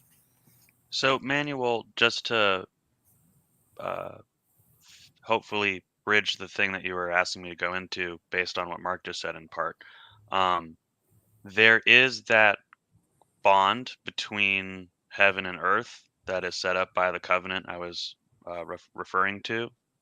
And that bond is the rainbow. Typologically, that rainbow is related to a bunch of stuff. This is not a book discuss. This is not a discussion of what the text is relating to. This is a discussion of the text.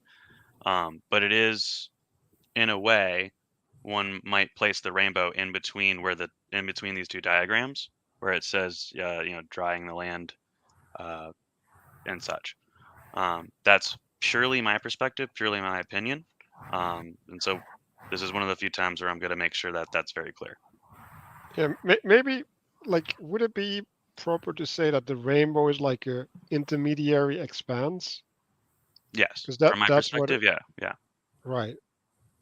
Mhm. Okay, yeah. But it's also established through a permanent separation and covenant. That's just kind of like where I'm seeing some stuff being So actually. that's like a third heaven then. No, not as such. To borrow some Verbachian language, it's some sort of transjective thing. Mm. But it's also very much the intermediary. And would because Peterson talks about father culture, right? And that is the thing that you can make contracts with, right? So is that the sense that you mean transjective? No, I mean transjective in like the sense of the lexicon suggests as it's used. To put that in like regular English, it's just not objective, not subjective. It's between two things. It's It's the relation. intermediary. Yeah, Yeah. it's the Well, yeah, relation. but that's what a It's not contract is, Tonos, right? though. Like a contract isn't objective. Like it depends on the fate of both people. Contract and Wow. covenant are similar but distinct and have some discernible things about them. Contract's a specific legalism that is a reduction to propositions of something that cannot be properly understood with propositions, but can be bounded by propositions, and therefore transgressions are clear. A covenant is not. But it used to be that you'd shake hands and then put it in propositions, right? And the shaking hands was primary over. Well, actually, I would argue that you never put it in propositions, and the handshake was sufficient. And then it developed into handshake plus witness. But anyway, like I don't care about the proposition. I'm talking about the establishment of a shared reality that's not real because it's only there by agreement. I think we're actually going to get no. to this topic in a different way that will help us see part of the landscape as Yeah, we I move think- into the next chapter. Yeah, I with the agree. mediation point. The next chapter actually covers this, I think, or at least, yeah, the next chapter covers this explicitly. Do we want to do it? Yeah, well, I think we can do it. I do have some notes for this, some kind of parting thoughts for this chapter, if I could.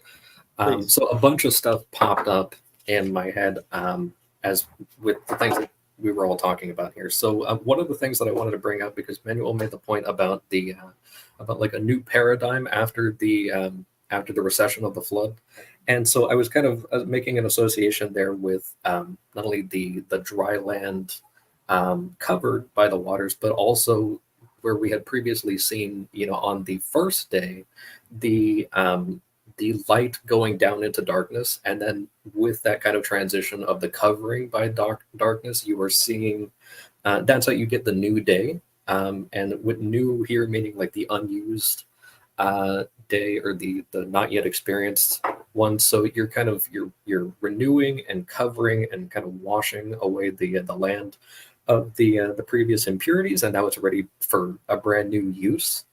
And I wanted to just kind of make, without going super deep into it, that there's a lot of this kind of aspect of covering on the personal scale in a few biblical stories. So there's Ruth covers the feet or the foundations of her future husband, and that is kind of a renewal story in the book of Ruth.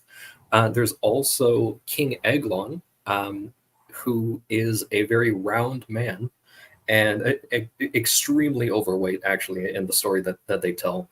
And he is at war with people, and he is self-feeding himself. The word Eglon is also the same word used for calf in the golden calf, which means go around, and it means calf, but it also can mean chariot or wheel. So it's kind of this time aspect.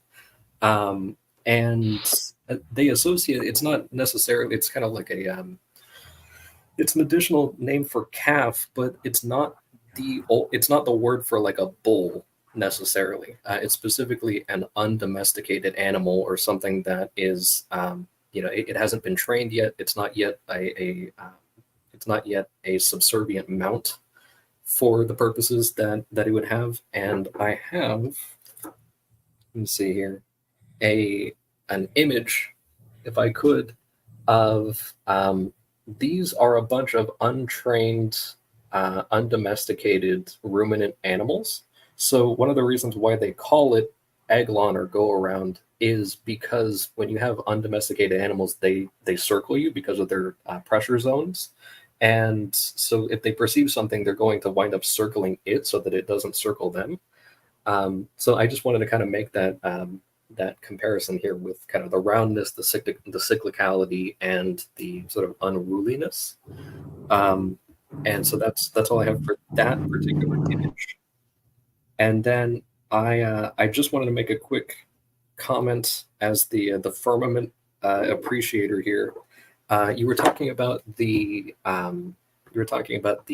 rainbow as the expanse in the expanse, which I really like, because just the other week, and I know we're going to do the Ezekiel thing again, but it won't be for some time. There is a part here in the image of the cherubim where there's the image of the expanse above them, And then there's also the appearance of the bow that is in the cloud on the day of rain, which is up like in the upper part of that. So I just wanted to kind of point that out there, that we are seeing that expanse in the upper part of the expanse happening in other stories as well.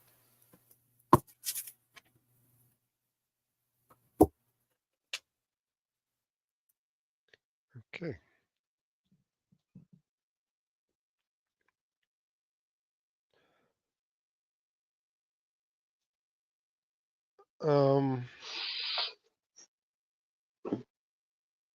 Yeah, so the first thing that I noticed, and this is again framing, I think related to materialism, but he's taking certainty and uncertainty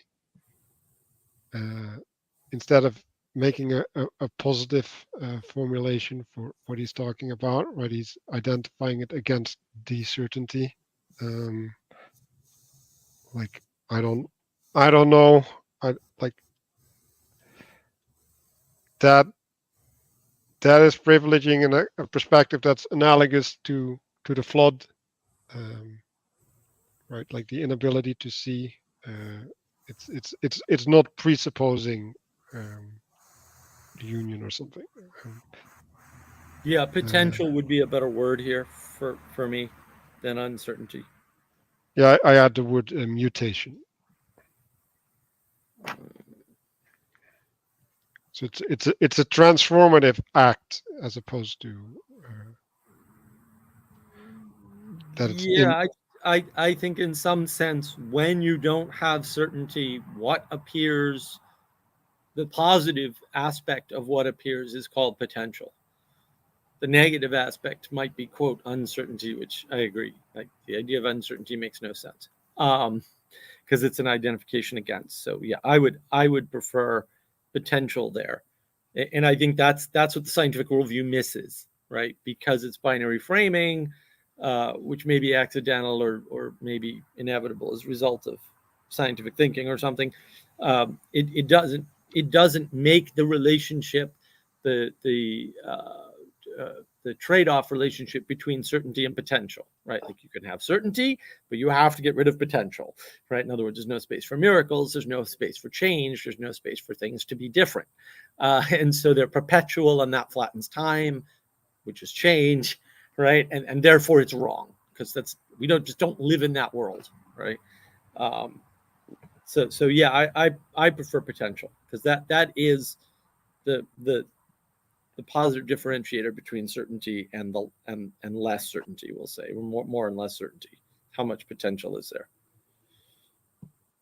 I think part of what he's missing with the oppositional framing is the difference between concrete and intuitive knowledge.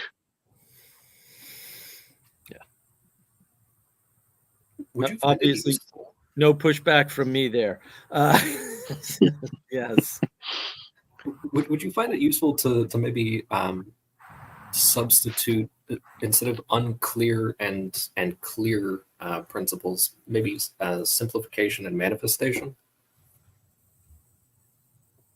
Thinking sort of like a seed, and then there is kind of a diagram that I'll ask to bring up later that is kind of related to the seed, and then you have kind of like the different manifestation, or maybe instead of seed, you might say, he has there the word principle, which is sort of related to like the first presentation or something like that. That from which, right? Like yeah, he doesn't like, there isn't unclear principle and then principle on the other side or in the other diagram, nor is there clear in the other diagram. Yeah. Right. What happened, in other words, the way this diagram is laid out on the left with the unclear principle, right? All you're saying is that you can't connect the top and the bottom pieces, and the bottom pieces also don't connect to one another. The world is disordered, technically speaking. Even though there is an order implied, the world is technically disordered. Therefore, it's not that the principle doesn't exist, because all the component parts are there. The principle is unclear. And then if you switch over to the right, what changes in the diagram? What changes in the diagram is that where the unclear principle was has been replaced by an inclined plane. Okay, I'm going to skip and go to the words down below, right? And what appears from the blade question mark, right, is wedge. And it was there before, but it was unclear, right? And then ramp on the other side from the question mark stairway. It was there before, but now it's been made clear. And what's the last difference? The last difference is that now the little bulb at the top is radiating a light. And this is why the light provides you the ability to see the proper relationship, which reveals you already saw the blade in the stairway, like that hasn't changed. You already knew to some extent the relationship they had, but you couldn't see the wedge in the ramp without the light. So that to me is the way to look at this and then really grasp what he's doing here, because he's not doing a dichotomy in this diagram. All he's doing is an expansion to show you what the light brings you, which is to say the revealing or the clearness of the principle. He's not denying that the principle exists in the left diagram. He's just saying it's unclear, right? Mm-hmm. And the thing that makes it clear is inclined plane, right? Because the thing that inclined plane has in common is wedge and ramp, basically. So that to me is the way to read this and really grasp what he's saying in terms of mediation and knowledge, right? Because the knowledge is missing in the left. That's why there's question marks. And then it becomes clear in the right, not because the question marks aren't filled in. The middle is not, there's nothing in the middle, right? It's just the principle is revealed by the light. Mm-hmm. I like the bit about, it not actually being a dichotomy. And I think we kind of run into this in previous sessions where, especially like from the folks at home in the chat, that there was this kind of thing of, there's dichotomy or opposites that you're kind of starting at. And then whereas if you look at this, and in a similar way to the expanse being set between the waters, that third thing in the center, that gives rise to an enormous amount of generation that winds up happening that just wasn't possible before. And I just like to point out that going from the first diagram on this page to the second one, that you don't now have two things that are unified by a principle, but you essentially have five things. Like you started out with two, and then you have the third, and now you actually have five. And there's implication that you can just have a huge amount of other manifestations of those things as you apply that pattern. Right. So the wedge and the ramps are relations, relationary aspects to a node, and that node can be switched out. And I think it's important to realize that this is a objective material reality frame, because it's a observant, independent perspective or truth. Right, so it doesn't require your participation in it. Well, I would modify that slightly, Manuel. I would say it's not OMR; it's observer independent, and OMR is contrary to how people use it, and they do use it like science uses it this way explicitly. OMR is not observer dependent. OMR is dependent on the view from nowhere and you, the observer, occupying it, whereas this doesn't matter where you are or who you are. It is independently observable, which is not OMR. It's better, right? Because it doesn't rely on something outside of your phenomenological experience that you're claiming to have access to. Both of which are false, by the way. There's, I would say there's nothing outside your phenomenological experience, at least, in theory. And OMR is outside of anything you could experience, and you're claiming to be there, because else how are you judging, right? You'd have to judge from that position. So that's why OMR, it makes no sense. But whereas this is true. This is clearly something you experience or can experience. There's one thing that. Oh, sorry. Go ahead, Elena. Sorry. Just a quick question about that, Mark. So Right now, I'm going to figure out how to formulate this, and I'll ask it later. Go ahead, RJ. Right. I mean, just as much as we're looking at the blade and the stairway. Excuse me 1 second. Just as much as we're looking at the blade and the stairway, and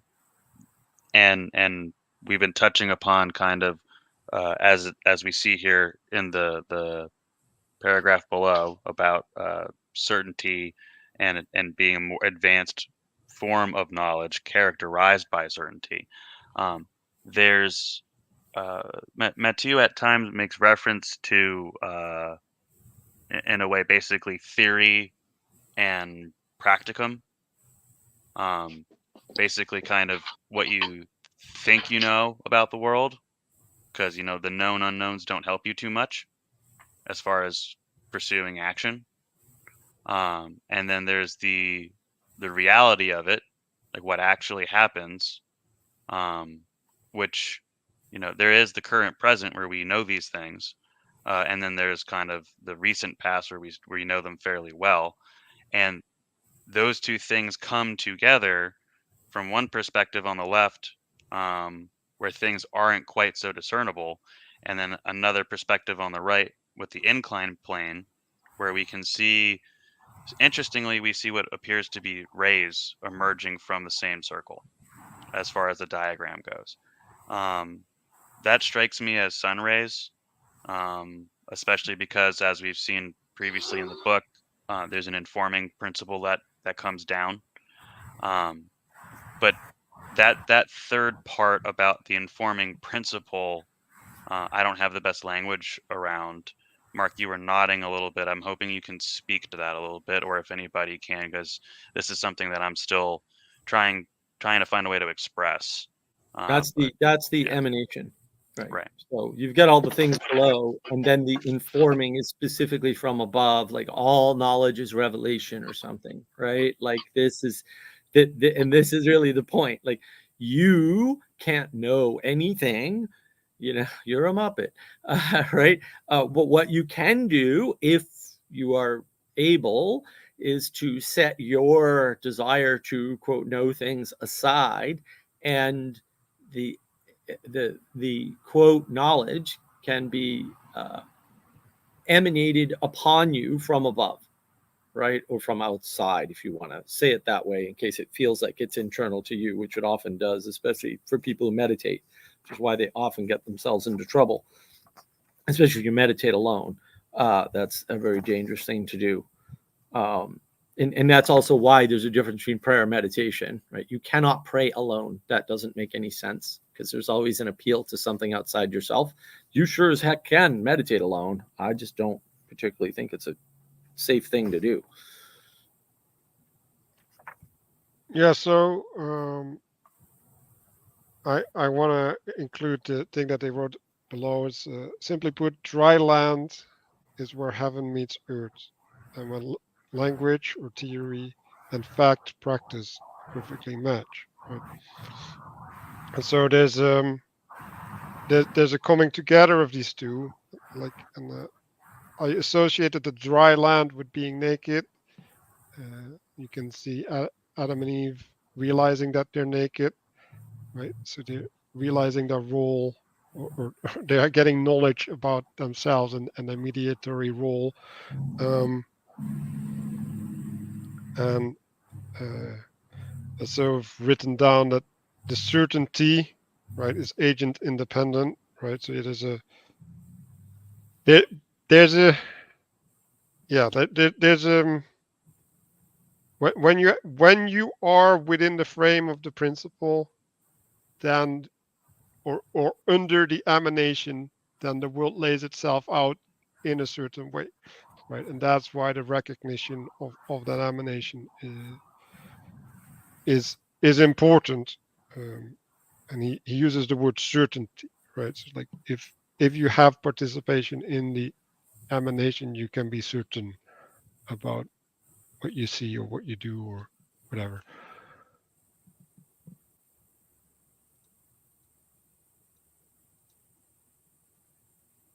Does that help you formulate your question, Elena? Because I was hoping some of that would. A bit. So, wait, Manuel, can you repeat what you said about certainty at the very end here? So if you're under an emanation, right? So if you are in participation with an emanation, you can know for certain things, right? Because like in the frame, right, within the constraints that you're in, things are. They just are. Like they're self-evident. You've already accepted Yes. them at that point, right? You've already submitted to them. If I could make one Yes. modification to the just the bit about the nakedness of Adam and Eve, that their identity was kind of being like their covering was emanated on them. So there's this kind of idea that some of the church fathers put it that like their spirits covered their body, so they didn't have a need for clothing or anything like that. They were kind of covered by the emanation, and then it's this sort of flood of knowledge or information that came in. Wound up sending them down into exile. So that, in a sense, like the flooding is also the nakedness, and then they're trying to reestablish dry land on themselves by taking the materials and then adorning themselves on that. That's just, but I agree with everything else he said, but I just wanted to modify that one example. Yeah, and they were walking with God, right? Like Mhm. that's the spirit Yeah. that's moving them, instead of that they end up moving themselves. Yeah, so they were connected like on this right diagram, and then as soon as that connection was severed, like the left diagram, then they wind up descending, and then they also separate from each other and everything. And there's the division. Oh, she did it. Oh no, it was actually the serpent's fault. All this stuff, and everything is now divided or under the influence of time, which we said it is connected to words that mean divide. That was good. I didn't think to reverse it, Castle. That was very good. Yeah. That's actually the eating of the fruit right there. Yeah, well said. Thank you. And so it's explicit rejection of the commandment, right? So in other words, you're denying the light emanated upon you, right? And if you don't sort of understand that rejection or why a commandment isn't knowledge. I've got a video on navigating patterns, right? The commentary video with Alex O'Connor and Jonathan Pageau. I go into that there. But that's a good way to think about it. As a consequence, God starts speaking to them, right, and curses them, right? So they get frustrated by not being adherent to the command. Right. Okay, but you're talking about explicit submission or obedience. But when there is a space that is stable and static, that process of time is still around it. So for me, I'm trying to understand how you can relate well to the emanated knowledge while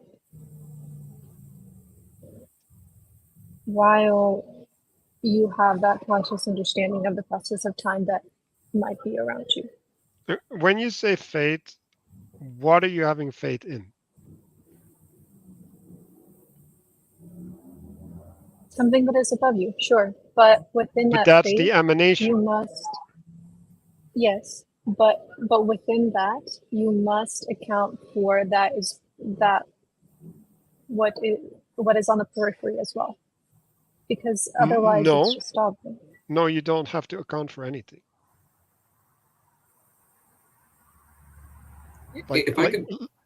No. Like I want to go into this. Like, why do you have to account for anything? Because it's there. You can't. No. You no. Like faith literally says, don't question. Right. Yeah. You can't account for everything. The emanation's already done that. That's why you're faithful, because it's taken care of.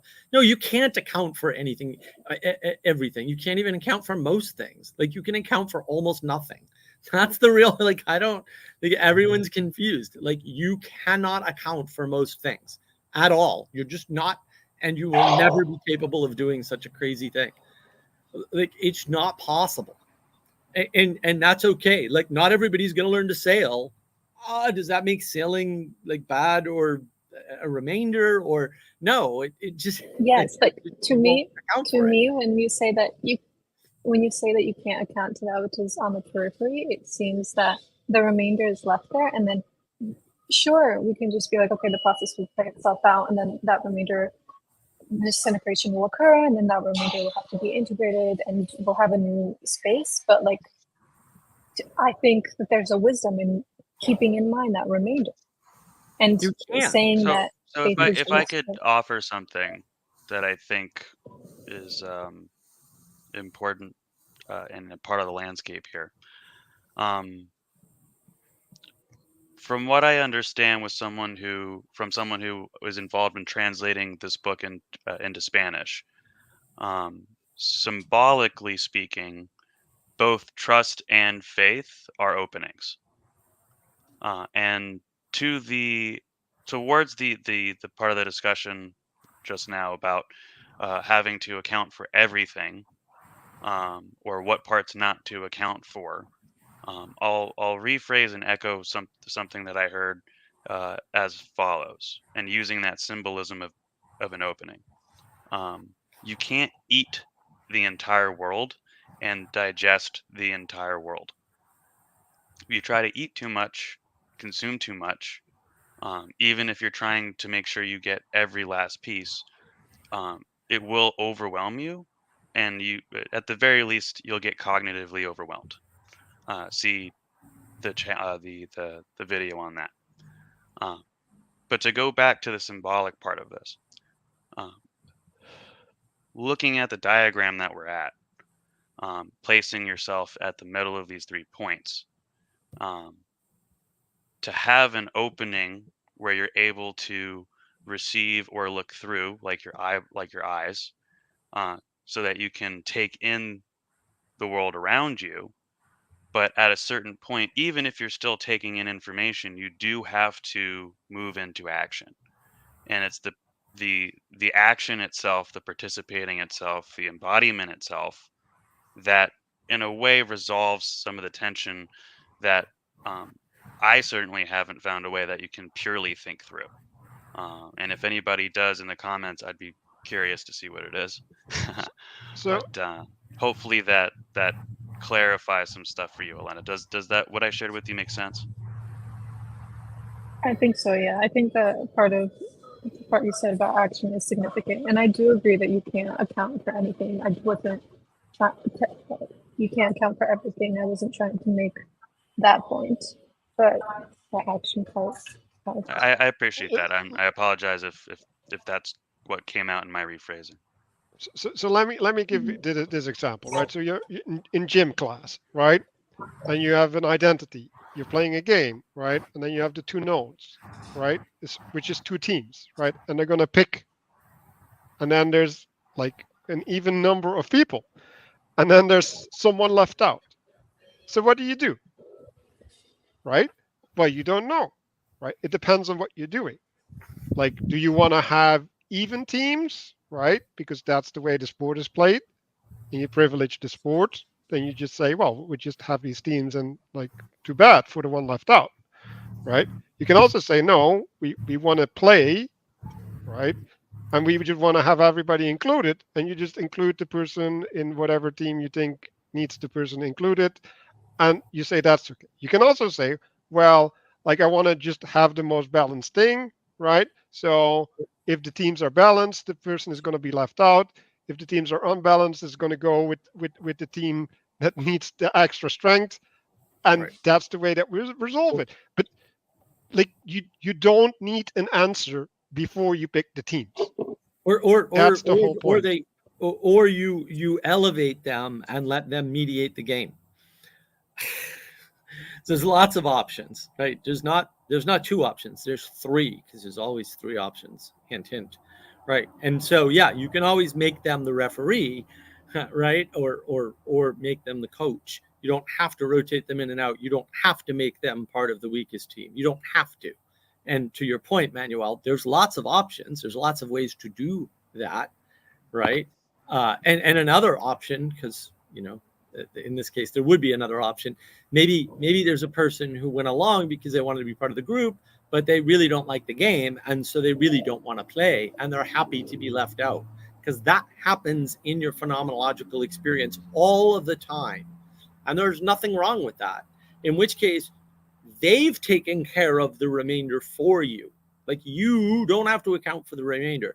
That's why you have faith. Faith is the statement that you know you can't account for the remainder, and that you don't have to. You can trust that that will happen without your involvement.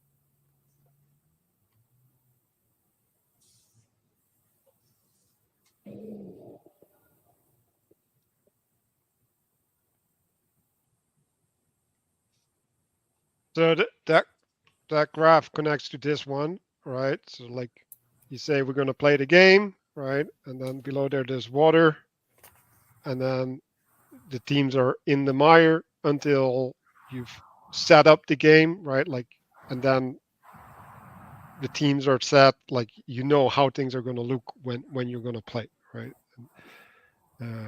I wanted to bring up just an example that came to mind, especially, you know, with respect to the kind of the Garden of Eden. So I was kind of thinking about this with respect to the serpent.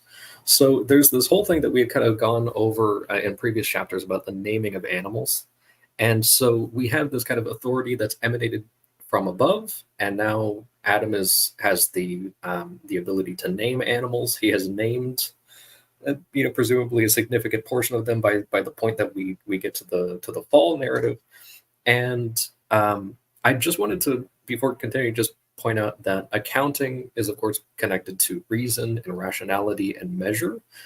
So you don't actually need to go and kind of count things out and measure. As you were saying, you know, if there's a lot of different ways that you can handle things, and you can just kind of say, oh, you know, we want to play the game, or we want to do the thing, or there's an authority that said, don't do this or do this. And you can just kind of operate on that without having to stop and think about every sort of thing. And so you have this animal, the snake or serpent, that has already been named as such. And so, at least with our kind of current etymology, serpent means to creep or to crawl, something that kind of moves very low to the ground. So it's a low creature, and when it approaches the human, it goes and immediately starts trying to flatten the world. So it makes itself as equal as though it could advise the human, which is above it. So you, like, your name literally means to creep low to the ground, and you're already kind of usurping authority here, that you could speak as an equal to a human, and then even more so to call into question the ultimate authority at that point. So it's an extreme kind of flattening down that's happening. And with respect to the way that the mediator or human has to interact with these creatures at the margin, in the blessing that God imparts on the humans, the human is told to work and preserve the garden. So they're supposed to labor. It's not intense labor, but, you know, just kind of probably gathering fruit, make sure that if you're walking in a place, if there's a branch that grows too long, you can just kind of handle that. And also the protect is, you can break that down to cover forward. So you're kind of inform the garden. You're kind of maintaining order as mediator. And so something has been named, and now it's questioning its name. And you don't have the issue that happens is that the creature goes and says, oh, you know, have you thought about this? Or, oh, is it really true that, you know, that God said this? And it's like, well, it's not your place to ask that. Like, we don't even need to think about it, or I don't need to consider your argument. The command was made, and you've received your name. Go do that. You know, like, do the thing that you were named after, that you're supposed to do, and be a good snake. And that's how you can kind of do that, you know, like, non-violently protect the garden. And yeah, there's going to be little stuff. There's going to be branches that get a little unruly, some vines that go in places that they're not supposed to. And there's going to be animals, you know, if you have a pet or anything like that, like a dog, like, the dog is going to go places where it's not supposed to, and you have to mediate that. And it's not like a good and evil type of situation. But that is kind of you address and take responsibility for the margin in your mediation, but you don't have to account for it. It's just the point I wanted to make. But the thing about that is the snake and the flood or the waters are similar, if not equivalent. And so, and the snake shows up, like there's no choice.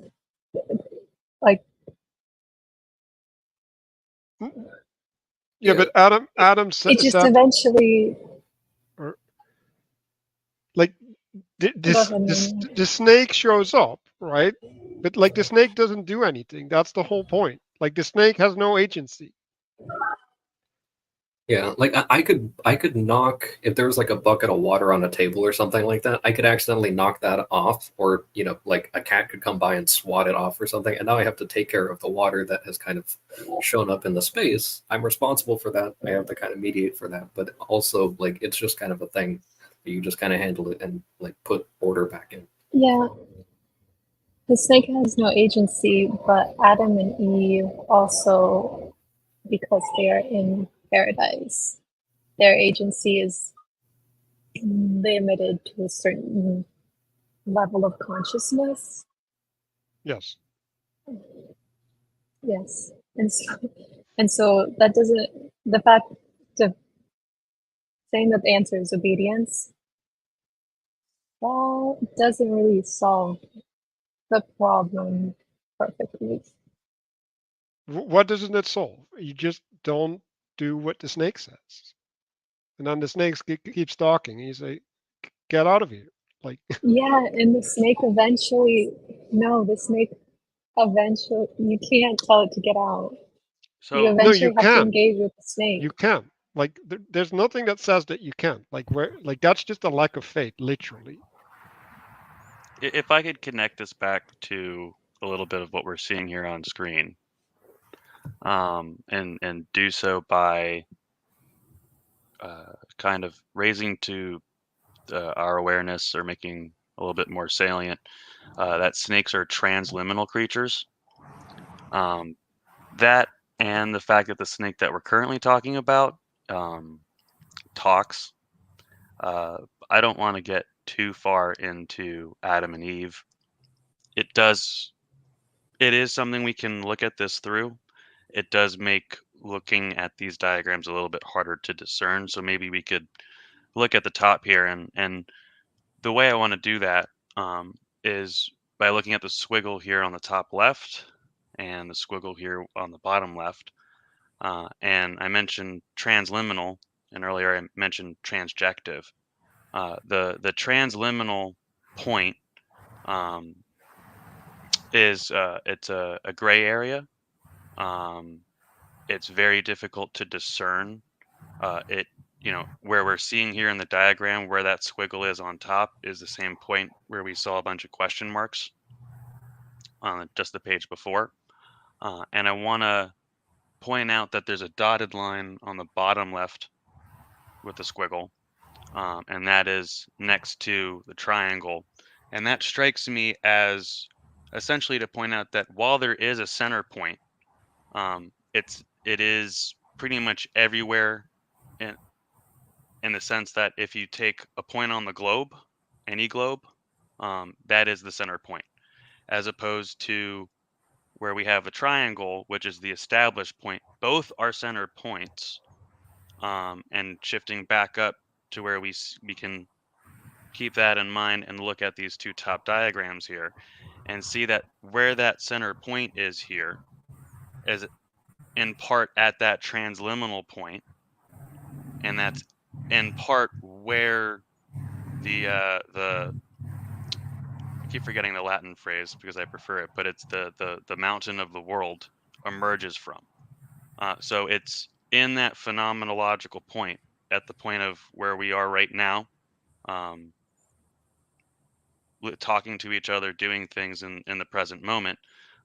Each of these diagrams is mapping out that point in a certain way. And Matthieu says this type of mediation produces a vague and unstable reality that is highly susceptible to vicissitudes of time.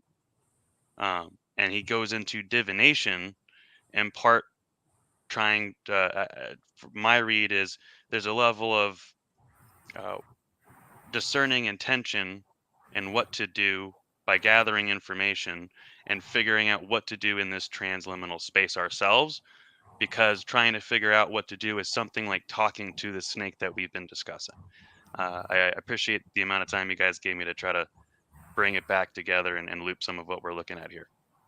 But the action that that Noah takes is he sends out doves, right? Raven first, then doves, right? And they're looking for that point. And I think Raven is related to rationality, right? And the rationality first recognizes, right, like the Raven doesn't return, right? So there's a recognition that there's something there, right? And then the doves is a repeated trying to attune to that which is there, and the dove gets a response, right? So there's an action that doesn't have a response, and then there's an action that does have a response, and then there's an attunement that results into the binding to the mountain, right?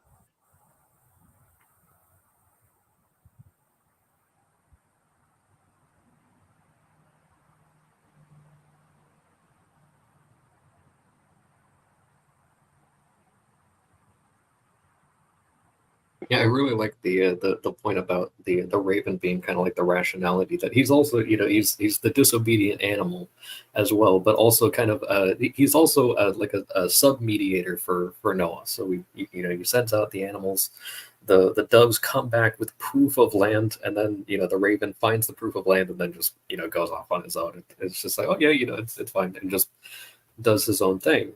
And that's going to kind of happen. Like some of the animals are just going to kind of go off and do whatever they're going to do. But yeah, that was a good point. And so like the note that I have is written here is like, now this implies that the flood is participation in the flow, where everything is not in need for a discrete identity, but it's manifest in negotiation, right? So the participation reveals that which you have to relate to, and you don't crystallize, right? It's just action response, action response, action response without the assignment of identity.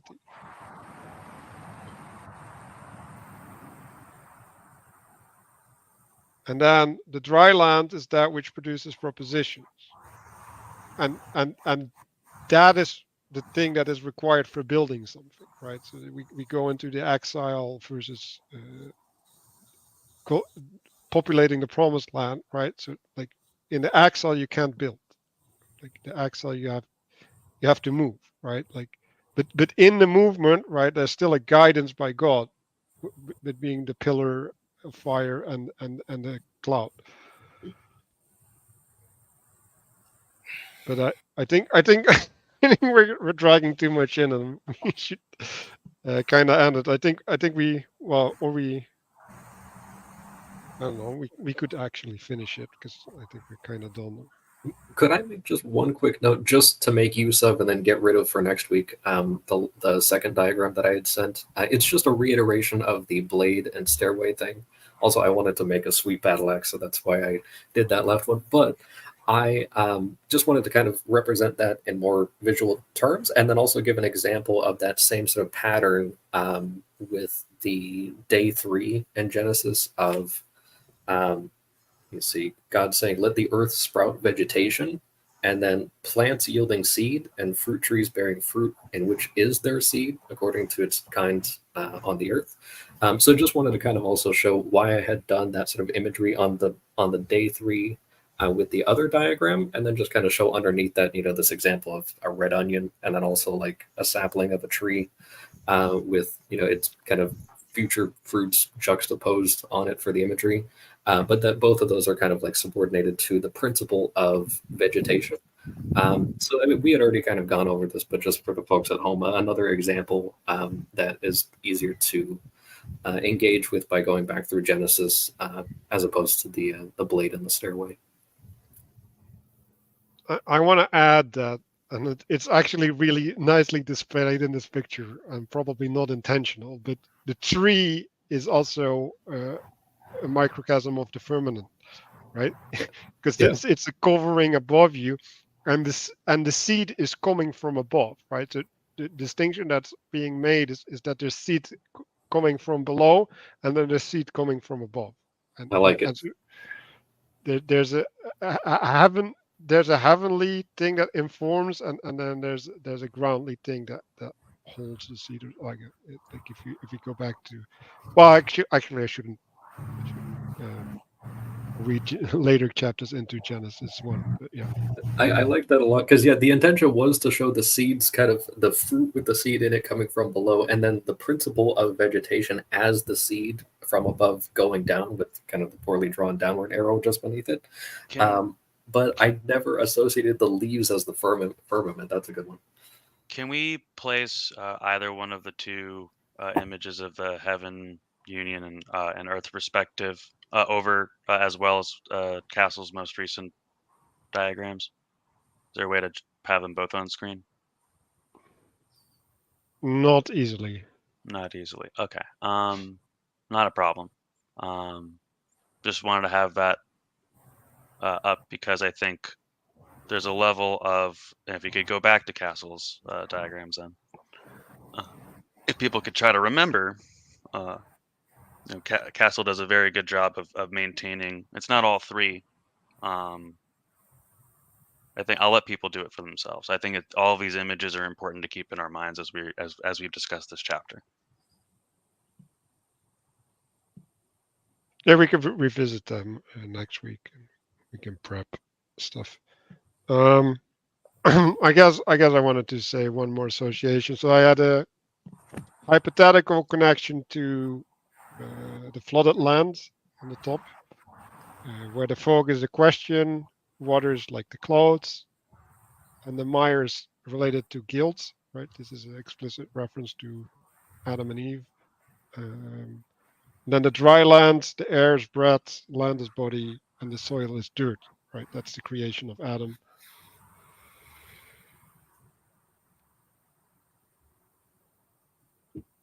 So yeah, and I think this is where I'm going to close it out. So we will want to reflect a little bit to the title that we've given ourselves. Did we participate in our intention correctly?